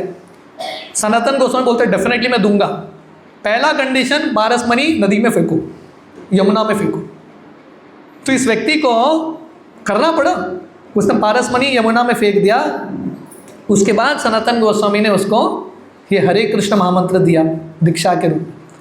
तो कहने का अर्थ है जब हम आसक्ति छोड़ेंगे किसी चीज़ का, उसके बाद कृष्ण भगवान प्रसन्न होकर कुछ भेंट अर्पण करेंगे। उल्टा कभी नहीं होता। ऐसा नहीं कि हम कृष्ण का अनुभव करेंगे बाद में आसक्ति छोड़ेंगे। पहले आसक्ति छोड़ना पड़ेगा, उसके बाद कृष्ण का कृपा आएगा। महाराज जी 1 महीने तक ऐसा तपस्या करते हैं। तपस्या क्या था? दिन भर गंगा के तट पे बैठना, शाम के समय 1 गाजर खाना, बस 1 मंथ। तो जब वो रोज़ आते थे अपने गुफा से नीचे गंगा के तट में, एक दुकानदार था जो मूंगफली बेच रहा था। तो महाराज जी को लगा मेरे 1 महीने के तपस्या व्रत के बाद मैं मूंगफली का फीस्ट करूंगा, मूंगफली बहुत खाऊंगा। और अभी व्यक्ति रोज़ मूंगफली का दुकान देखेगा तो मन में भाव उठेगा ही। तो एक व्यक्ति ने महाराज जी को 1 रुपये दान दिया था, है कि नहीं। अब साधु का वेश पहन लोगे ना कुछ पैसा लोग दे ही देते हैं तो महाराज जी को किसी ने 1 रुपया दिया। तो महाराज जी 1 महीने के तपस्या के बाद शाम के समय जब जा रहे थे गुफे में, वो एक पूरा बड़ा पोतली मूंगफली का खरीद के जाते हैं और सोच रहे थे मैं गुफा में जाके बहुत खाऊंगा मूंगफली। पर रात का समय था, जंगल रास्ता था, एक बहुत बड़ा बंदर आता है, घूर के देख के छलांग लगाता है, पूरे पैकेट को लेके जाता है। तो महाराज जी सोचे तो खत्म। थोड़े 3-4 मूंगफली के दाने गिरे थे, महाराज जी उसको उठाते हैं और एक बंदर आके वो भी लेके जाता है। तो महाराज जी हाथ में कुछ नहीं, चले गए गुफे में। तो महाराज जी उस समय सोच रहे थे ये दुनिया में लोग ये बंदरों की तरह छोटे से मूंगफली के लिए झगड़ा करते हैं। मूंगफली मतलब पेटी थिंग्स। इंग्लिश में जब हम बोलते हैं ना तुच्छ चीज़ है, हम बोलते हैं this is just a peanut, मतलब तुच्छ चीज़ है। तो महाराज जी सोच रहे थे दुनिया के छोटी चीज़ों के लिए लोग क्या क्या नहीं करते, झगड़ा, बड़ा झगड़ा होता है। महाराज जी सोच रहे थे गंगा ने मुझे जो साक्षात्कार दिया है उसके सामने ये मूंगफली कुछ भी नहीं। भूखा रहना भी ठीक है, पर ये साक्षात्कार प्राप्त करना और महान है। सो this is a very important lesson, don't fight for petty things. छोटे चीज़ को त्यागो, क्योंकि हमारा लक्ष्य बहुत बड़ा है। छोटे झगड़ों में फंसता नहीं है, छोटी चीज़ों में फंसता नहीं है, बड़ा कुछ हासिल करना है। महाराज जी यही ऋषिकेश में एक जगह है लक्ष्मण झूला, अगर आप गए हो, एक ब्रिज है लक्ष्मण झूला। महाराज जी एक दिन लक्ष्मण झूला पार करके जा रहे थे, एक लेपर, कुष्ठ रोगी का कॉलोनी था। ये सब कुष्ठ रोगी आप जानते हैं ना, लेप्रेसी, हाथ पैर गल जाता है। तो ये सब लोग महाराज जी को घेरने लगे और बोलने लगे बख्शीश, पैसा दो, क्योंकि अमेरिकन लड़के को देख के उनको लगा पैसा बहुत होगा, गिरने लगे। और उनका हाथ उनके नाक के सामने आ रहा था। कुष्ठ रोग जो है कंटेजियस है, बहुत जल्दी फैल जाता है। तो महाराज जी पहले बार कुष्ठ रोगी को देख रहे हैं और इतने सारे, और सब लोग महाराज जी के इतने पास आ गए, महाराज जी डर गए, मुझे भी हो जाएगा कुष्ठ रोगी, शायद मैं ऐसे ही मर जाऊंगा इनके साथ। तो महाराज जी बहुत डर गए। इन सब लोगों ने महाराज जी का जेब इत्यादि देखा, समझ में आ गया कि ये भी भिखारी है हमारी तरफ, उन्होंने छोड़ दिया। तो महाराज जी भाग के जा रहे थे वहाँ से, एक बूढ़ी स्त्री थी, उसको भी कुष्ठ रोग हुआ था, उसका नाक पूरा गल चुका था, बहुत बदसूरत दिख रही थी, पर ये स्त्री अपना दोनों हाथ ऊपर करके महाराज जी को बुला रही थी, मुझे आपको आशीर्वाद देना है। तो ये स्त्री के मन में कुछ लेने का भाव नहीं था, महाराज जी को प्रेम देने का भाव था। महाराज जी ये स्त्री को देख के, अब तक वो कुष्ठ रोगी से भाग रहे थे, पर ये स्त्री में इतना एक चमक था, इतना प्रेम था, महाराज जी भाग के गए स्त्री के पास, और ये स्त्री ने अपना दोनों हाथ महाराज जी के सर पर रखा और ढेर सारा आशीर्वाद दिया। तो महाराज जी 3 बहुत इंपॉर्टेंट लेसन्स बताते हैं। पहला चीज़, हम सबका ज़रूरत है प्रेम देना और प्रेम लेना। ये कुष्ठ रोगी, उसके ये स्त्री जो है बहुत तड़प रही है अपने कुष्ठ रोग में, बहुत पीड़ित है, फिर भी उसके मन में प्रेम देने का भी भाव है। She wants to give love. तो हमारा ज़िंदगी सफल कब होगा, परफेक्ट कब होगा, जब हम प्रेम लेते भी हैं और हमको प्रेम देना भी है।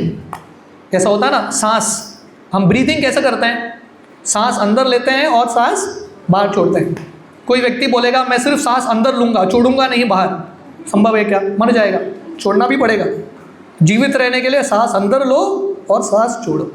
तो वैसे ही प्रेम लेना भी है लोगों से और प्रेम देना भी है, तब व्यक्ति कंप्लीट बनता है। महाराज जी दूसरा एक बहुत इंपॉर्टेंट लेसन लिखते हैं। ये स्त्री जो थी सबसे बदसूरत लग रही थी, क्योंकि नाक गल चुका था, वेरी अगली, फिर भी महाराज जी को लगा ये स्त्री सबसे सुंदर स्त्री है, she is the most beautiful person in the entire world. क्यों? क्योंकि उसके मन में निस्वार्थ प्रेम देने का भाव था।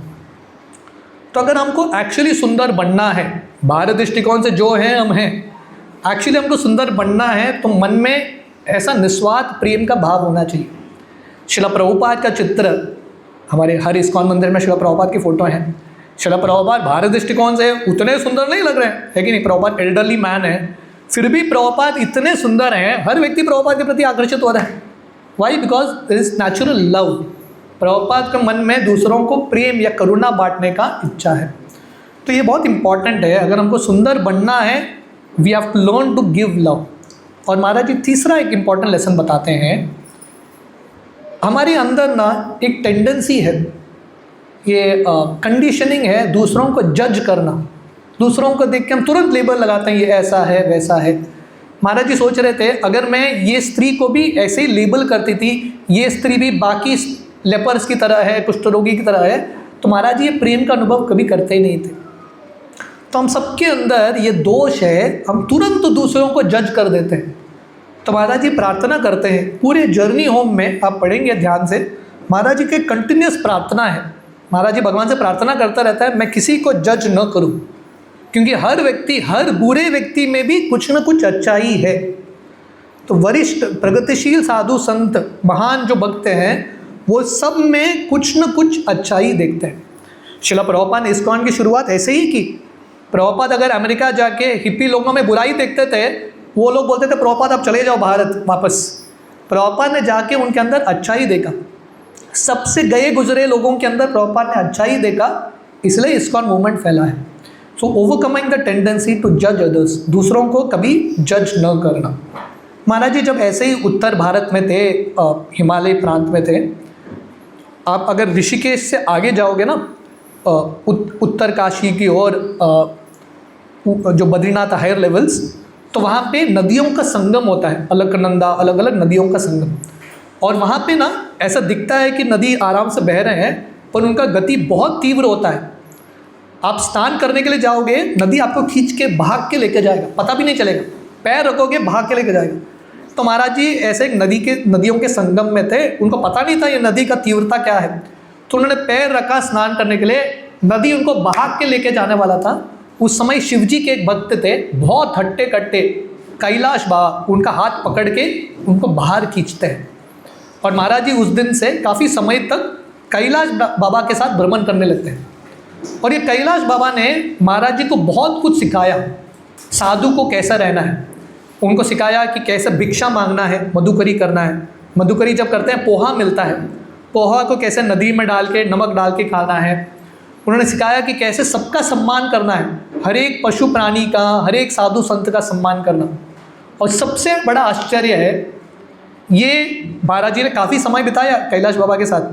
कैलाश बाबा ने बहुत प्रेम दिया, लगभग पिता की तरह प्रेम दिया, पर ये कैलाश बाबा ने महाराज जी के साथ एक शब्द भी नहीं बोला, क्योंकि इनको इंग्लिश नहीं आता, महाराज जी को हिंदी नहीं आता, कम्युनिकेट कैसे करेंगे। फिर भी इन लोगों महाराज जी ने इनसे बहुत कुछ सीख लिया। तो महाराज जी बताते हैं, this is a very important lesson, language of communication. बात करने के लिए, एक दूसरे के साथ कम्युनिकेट करने के लिए सबसे इंपॉर्टेंट लैंग्वेज है प्रेम। अगर ये है तो आपको बोलने की भी ज़रूरत नहीं है, इशारों में ही कम्युनिकेट हो जाएगा। You can communicate through science. तो महाराज जी ने कैलाश बाबा से इतना सीखा, इतना प्रेम प्राप्त किया। देखिए राधाना महाराज उनके जर्नी हम पुस्तक में बताते हैं, 19 साल का लड़का, अभी 19 साल का लड़का लिटरली बच्चा ही है, स्टिल अ किड। अब माता पिता के साथ कितना आसक्त होंगे, माता पिता का प्रेम प्राप्त करने का कितना इच्छा, पर क्योंकि वो एक सही मार्ग में निकले थे भगवान की खोज में, वही जो प्रेम का अनुभव भगवान अलग अलग लोगों के माध्यम से दे रहे थे। कभी ये कुष्ठ रोगी, ये बूढ़ी स्त्री आ गई, कभी कैलाश बाबा आ गए, अलग अलग लोग आके प्रेम देते हैं। तो जब हम एक सही मार्ग में निकलते हैं, कुछ सैक्रिफाइस करने के लिए निकलते हैं, भगवान किसी न किसी व्यक्ति को बेच के हमारे ज़िंदगी में जो भी ज़रूरत है भगवान भर देते हैं। तो महाराज जी एक बहुत इंपॉर्टेंट लेसन सीखते हैं, the language of communication is the language of love. जैसे भगवान कृष्ण अपने गायों के साथ, गाय का भाषा अलग, कृष्ण भगवान का भाषा अलग, पर गाय और कृष्ण भगवान एक दूसरे की भाषा को समझ गए, क्योंकि दोनों को एक दूसरे के प्रति प्रेम था, है कि नहीं। 13 कदम में जब भगवान कृष्ण बुलाते थे गायों को, सब गाय आते थे, क्योंकि भगवान कृष्ण ने गायों के लिए बहुत कुछ सैक्रिफाइस किया। महाराज जी ऐसे ही एक व्यक्ति के साथ देहरादून जाते हैं और वहाँ पे एक गुरु माँ से मिलते हैं, एक मार्ग से, जिनका नाम था आनंदमयी माँ। She is quite famous. तो आनंदमयी माँ से यही प्रेम, हम प्रेम के बारे में बात कर रहे हैं, आनंदमयी माँ से प्रेम के बारे में समझते हैं। और ये बताती है, love means everlasting forgiveness. प्रेम का अर्थ क्या है? माफ़ करना सीखना, फॉरगिवनेस। जब तक हम माफ़ नहीं करेंगे तब तक प्रेम उभर के नहीं आएगा। और बताती है, हम सबके ज़िंदगी के दुख का एक ही कारण है, अहम ममेति, मैं और मेरा। जब तक हम मैं और मेरा करते रहेंगे, हम ममेति, तब तक हम दुखी रहेंगे। जब हम मैं और मेरा छोड़ के दूसरों के बारे में चिंतन करेंगे तभी हम सुखी बनेंगे। तो महाराज जी ऐसे चलते चलते वाराणसी पहुंचते हैं, काशी या वाराणसी। वहाँ पे काशी विश्वनाथ का दर्शन करते हैं। काशी भी गंगा के तट पे है, बहुत सारे घाट है, 80 घाट। उसमें से एक घाट है मणिकर्णिका घाट। आप में से कितने वक्त काशी गए हैं? तो काशी में काशी शिव जी का स्थली है, बहुत important.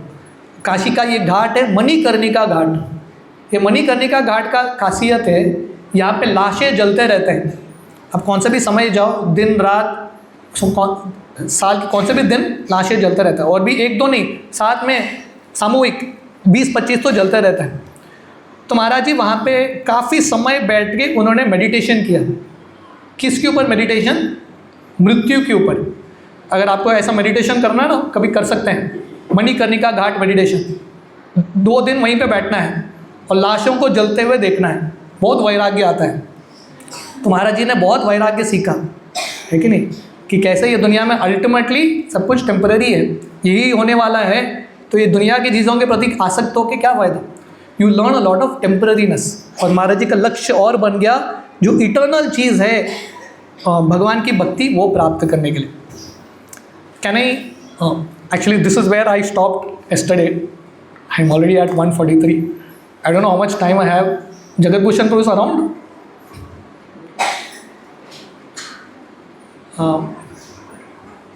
Can I continue for another 5-10 minutes? हरे कृष्ण। पहले बार जगत भूषण प्रभु यस बोले। तो महाराज जी ऐसे करते करते कलकत्ता पहुंचते हैं और वहाँ पे मदर तेरेसा से मिलते हैं।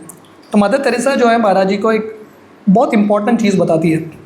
वो बताती है कि दुनिया में सबसे बड़ा प्रॉब्लम है, समस्या, भूख। Hunger is the biggest problem. वो बताती है पेट का भूख नहीं, हृदय का भूख। This is all connect to the point of love. बताती है हर व्यक्ति भूखा है। किसका भूखा है? प्रेम का भूखा है कि नहीं? रईस भी भूखे हैं, गरीब भी भूखे हैं। और ये प्रेम को भरने के लिए क्या खुराक है? ये हृदय के प्रेम को कैसे भर सकते हैं? Only God's love can satisfy. जब हम कृष्ण के प्रति प्रेम अनुभव करेंगे तभी ये हृदय का जो भूख है प्रेम का वो संतुष्ट होगा, नहीं तो संतुष्ट नहीं होगा। वो बताती है कि ये दुनिया में पॉवर्टी, गरीबी क्या है। ऐसा नहीं कि गरीब व्यक्ति उसके पास पहनने के लिए वस्त्र नहीं है। बोलती है कि गरीबी मतलब जिसके पास वैल्यू, कैरेक्टर नहीं है वो व्यक्ति गरीब है। जिसके पास शुद्धता नहीं है वो व्यक्ति गरीब है। जिसके पास दूसरों को सम्मान देने का भाव नहीं है वो व्यक्ति गरीब है। So real poverty means one who doesn't have character, one who doesn't have purity, one who doesn't have respect. That means अगर हमको अमीर बनना है, पैसे की ज़रूरत नहीं है। दूसरों का सम्मान करो, आप बहुत अमीर बनोगे, दूसरों का बहुत आशीर्वाद मिलेगा, you become very very rich. हाँ, दूसरों को प्रेम के साथ बात करो, आप बहुत धनी बनेंगे। और वो बताते हैं भगवान का सेवा करना एक बहुत बड़ा हॉनर है, एक बोझा नहीं है, एक बहुत बड़ा ऑनर है। और ये सेवा में ऊंचा नीचा कुछ नहीं, we can do any service and be happy.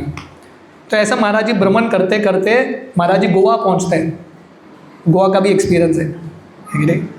महाराज जी गोवा आते हैं और गोवा में Maharaj ji Calangute beach, I mean imagine this is in like 55 years ago. Maharaj ji Calangute beach पहुंचते हैं और चलते जाते हैं और कलंगुट बीच में ही महाराज जी वही सीन देख रहे हैं, अमेरिकन फॉरेनर्स एक दूसरे के साथ आलिंगन कर रहे हैं, ड्रग्स ले रहे हैं। महाराज जी को बिल्कुल इंटरेस्ट नहीं था। चलते जाते हैं, एक एकांत स्थान में जाके महाराज जी बैठ जाते हैं और महाराज जी लगभग वन वीक 10 डेज गोवा में रुकते हैं। और जैसे महाराज जी ने गंगा के तट पे ध्यान किया, समुद्र के तट पे बैठ के महाराज जी ध्यान करते थे। और दिन में क्या गाते थे? ऊपर वृक्ष के ऊपर चढ़ के, नारियल के वृक्ष के ऊपर एक नारियल, that's it, for one almost like 7-10 days. उस समय महाराज जी का एक अनुभव होता है। महाराज जी जब ऐसे समुद्र के तट पे चल रहे थे, एक मछली बाहर आके गिरता है, समुद्र के लहरों से मछली बाहर आ गया। ऑलरेडी महाराज जी के हृदय में करुणा है, तो महाराज जी मछली को तड़पते हुए देख के महाराज जी को अच्छा नहीं लगा। महाराज जी ने हाथ में मछली लिया, पहले तो मछली कूद गई। तो ये दुनिया में व्यक्ति, आप किसी का मदद करना जाओ, वो व्यक्ति को समझ में नहीं आता आप उसका मदद कर रहे हो। तो महाराज जी ने फिर से मछली को लिया, पानी में फेंक दिया। दूसरे लहर ने मछली को बाहर फेंक दिया। महाराज जी ने फिर से फेंका, फिर से लहर ने बाहर फेंक दिया।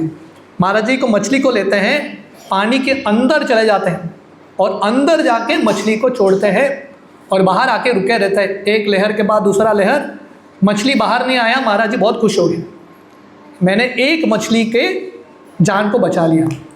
महाराज जी जब आगे जाके चल रहे थे, उन्होंने क्या देखा? एक मछुआरा ने अपने नेट में हज़ारों मछली को ऐसे पकड़ लिया, सब मछली मर गई। तो महाराज जी एक बहुत बढ़िया लेसन लिखते हैं। वो बोलते हैं हम भी एक मछली की तरह है, we are all like this fish. हमारा मूल स्वरूप है भगवान के साथ, हे कृष्ण करुणा सिंधु, कृष्ण के सागर में, कृष्ण के कनेक्शन में रहना। पर हम ये मछली की तरह हमारा कृष्ण का कनेक्शन छोड़ के बाहर आते हैं। मछली समुद्र से बाहर आके क्या करने लगती है? तड़पने लगती है, कष्ट बहुत होता है।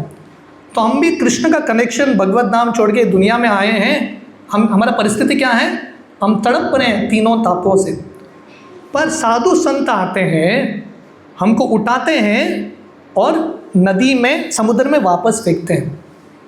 बहुत बार हम ये साधु संत का मदद के रूप में हम देखते ही नहीं है। हमको लगता है हमको परेशान क्यों कर रहे हैं। पर साधु संत के मन में करुणा है, वो दूसरों का मदद करना चाहते हैं, दूसरों को कृष्ण के साथ कनेक्ट करते हैं। पर महाराज जी बताते हैं एक मछली को अंदर डालने के लिए कितना मेहनत लगता है। तो एक व्यक्ति को कृष्ण के साथ कनेक्ट करने के लिए एक साधु को बहुत मेहनत करना पड़ता है। पर माया जो है ऐसे हजारों जीवों को एक साथ पकड़ लेती है। नेट ऑफ इल्यूजन, नेट होता है ना, ये नेट जाल क्या है? माया का जाल।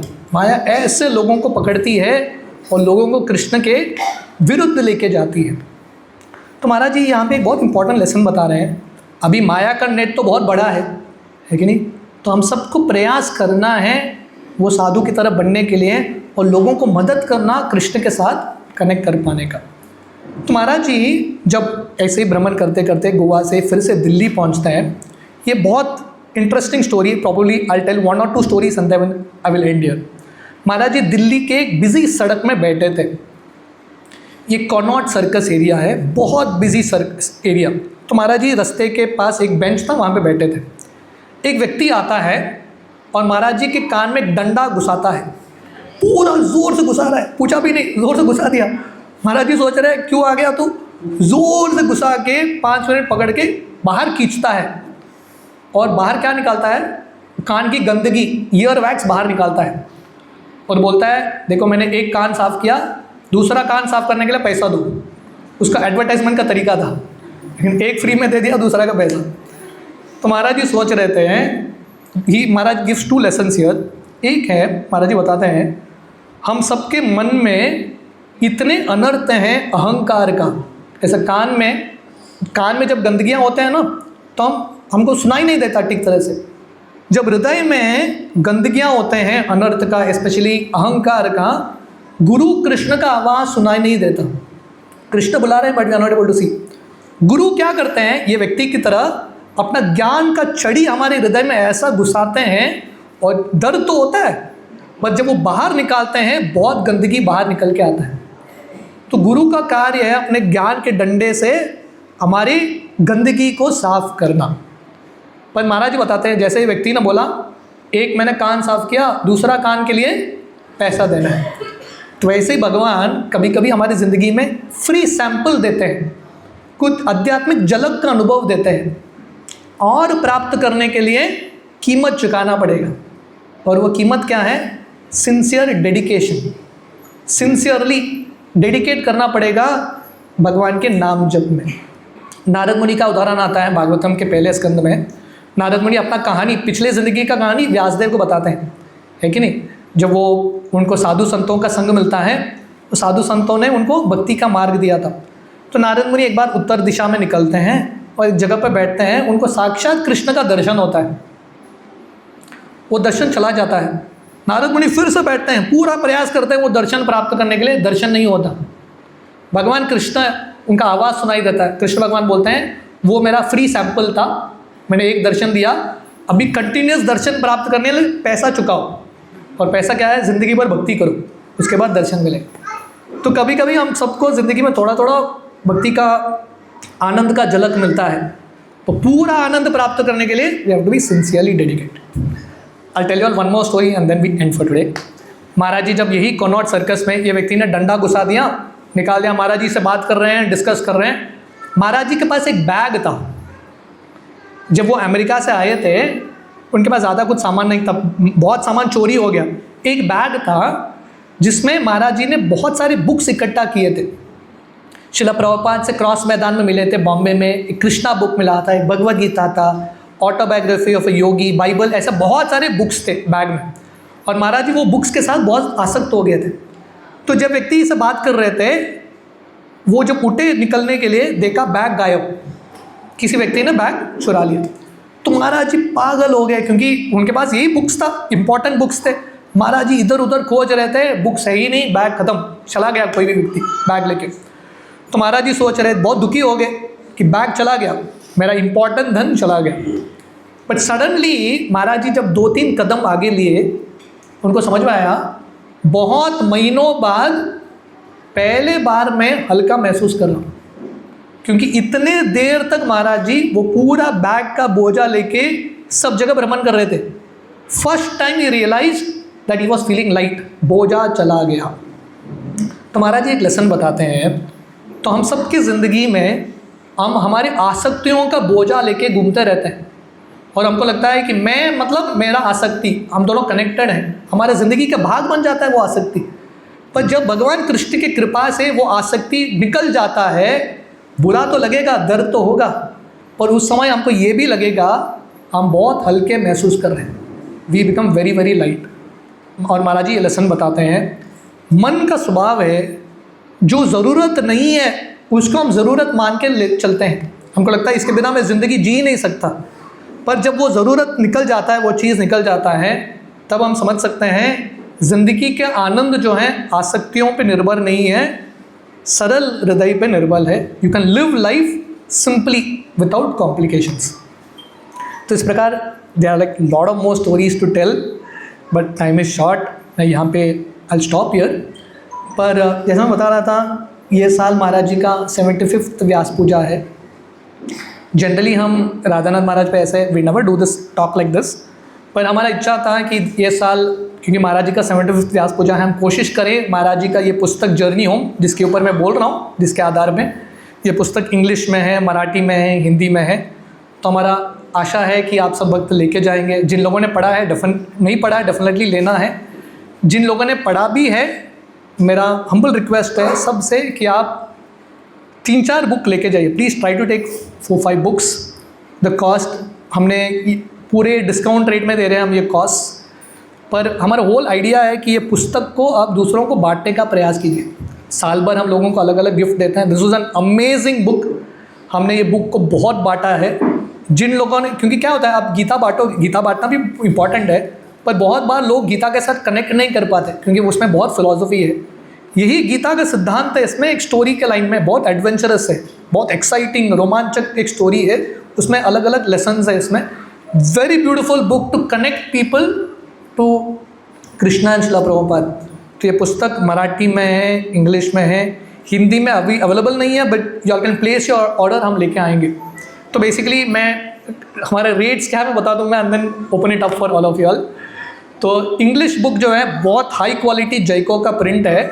The rate is 450, but we are giving it at straight 350, 100 rupees straight off. Marathi का rate is 300, we are giving it at 250।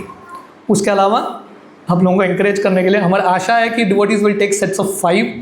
तो जो भक्त इंग्लिश का 5 लेंगे एट 1500, 250 ऑफ। जो मराठी का 5 लेंगे जस्ट 1000 रुपीज़, राइट। तो हमारा होल आइडिया है कि we don't want to make any profit at all. In fact हम उल्टा अपने तरफ से दे रहे हैं, बट हमारी इच्छा है कि पीपल टेक दिस बुक।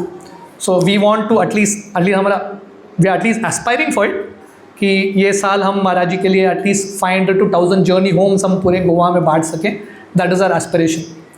सो वहाँ पे काउंटर्स हैं जर्नी होम के। सो प्लीज़ आप लोग लेना, और ये पुस्तक में बाकी जितने भी शिक्षाएँ हैं, लेसन से आप पढ़ सकते हो।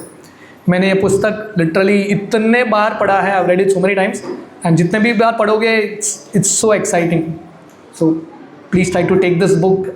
This is our offering to Radhanath Swami Maharaj. Srila Prabhupada की जय। आप सब भक्तों का बहुत बहुत धन्यवाद। आप लोग इतने ध्यान से सुने। It's almost 2 o'clock now. Thank you very much. Hare Krishna.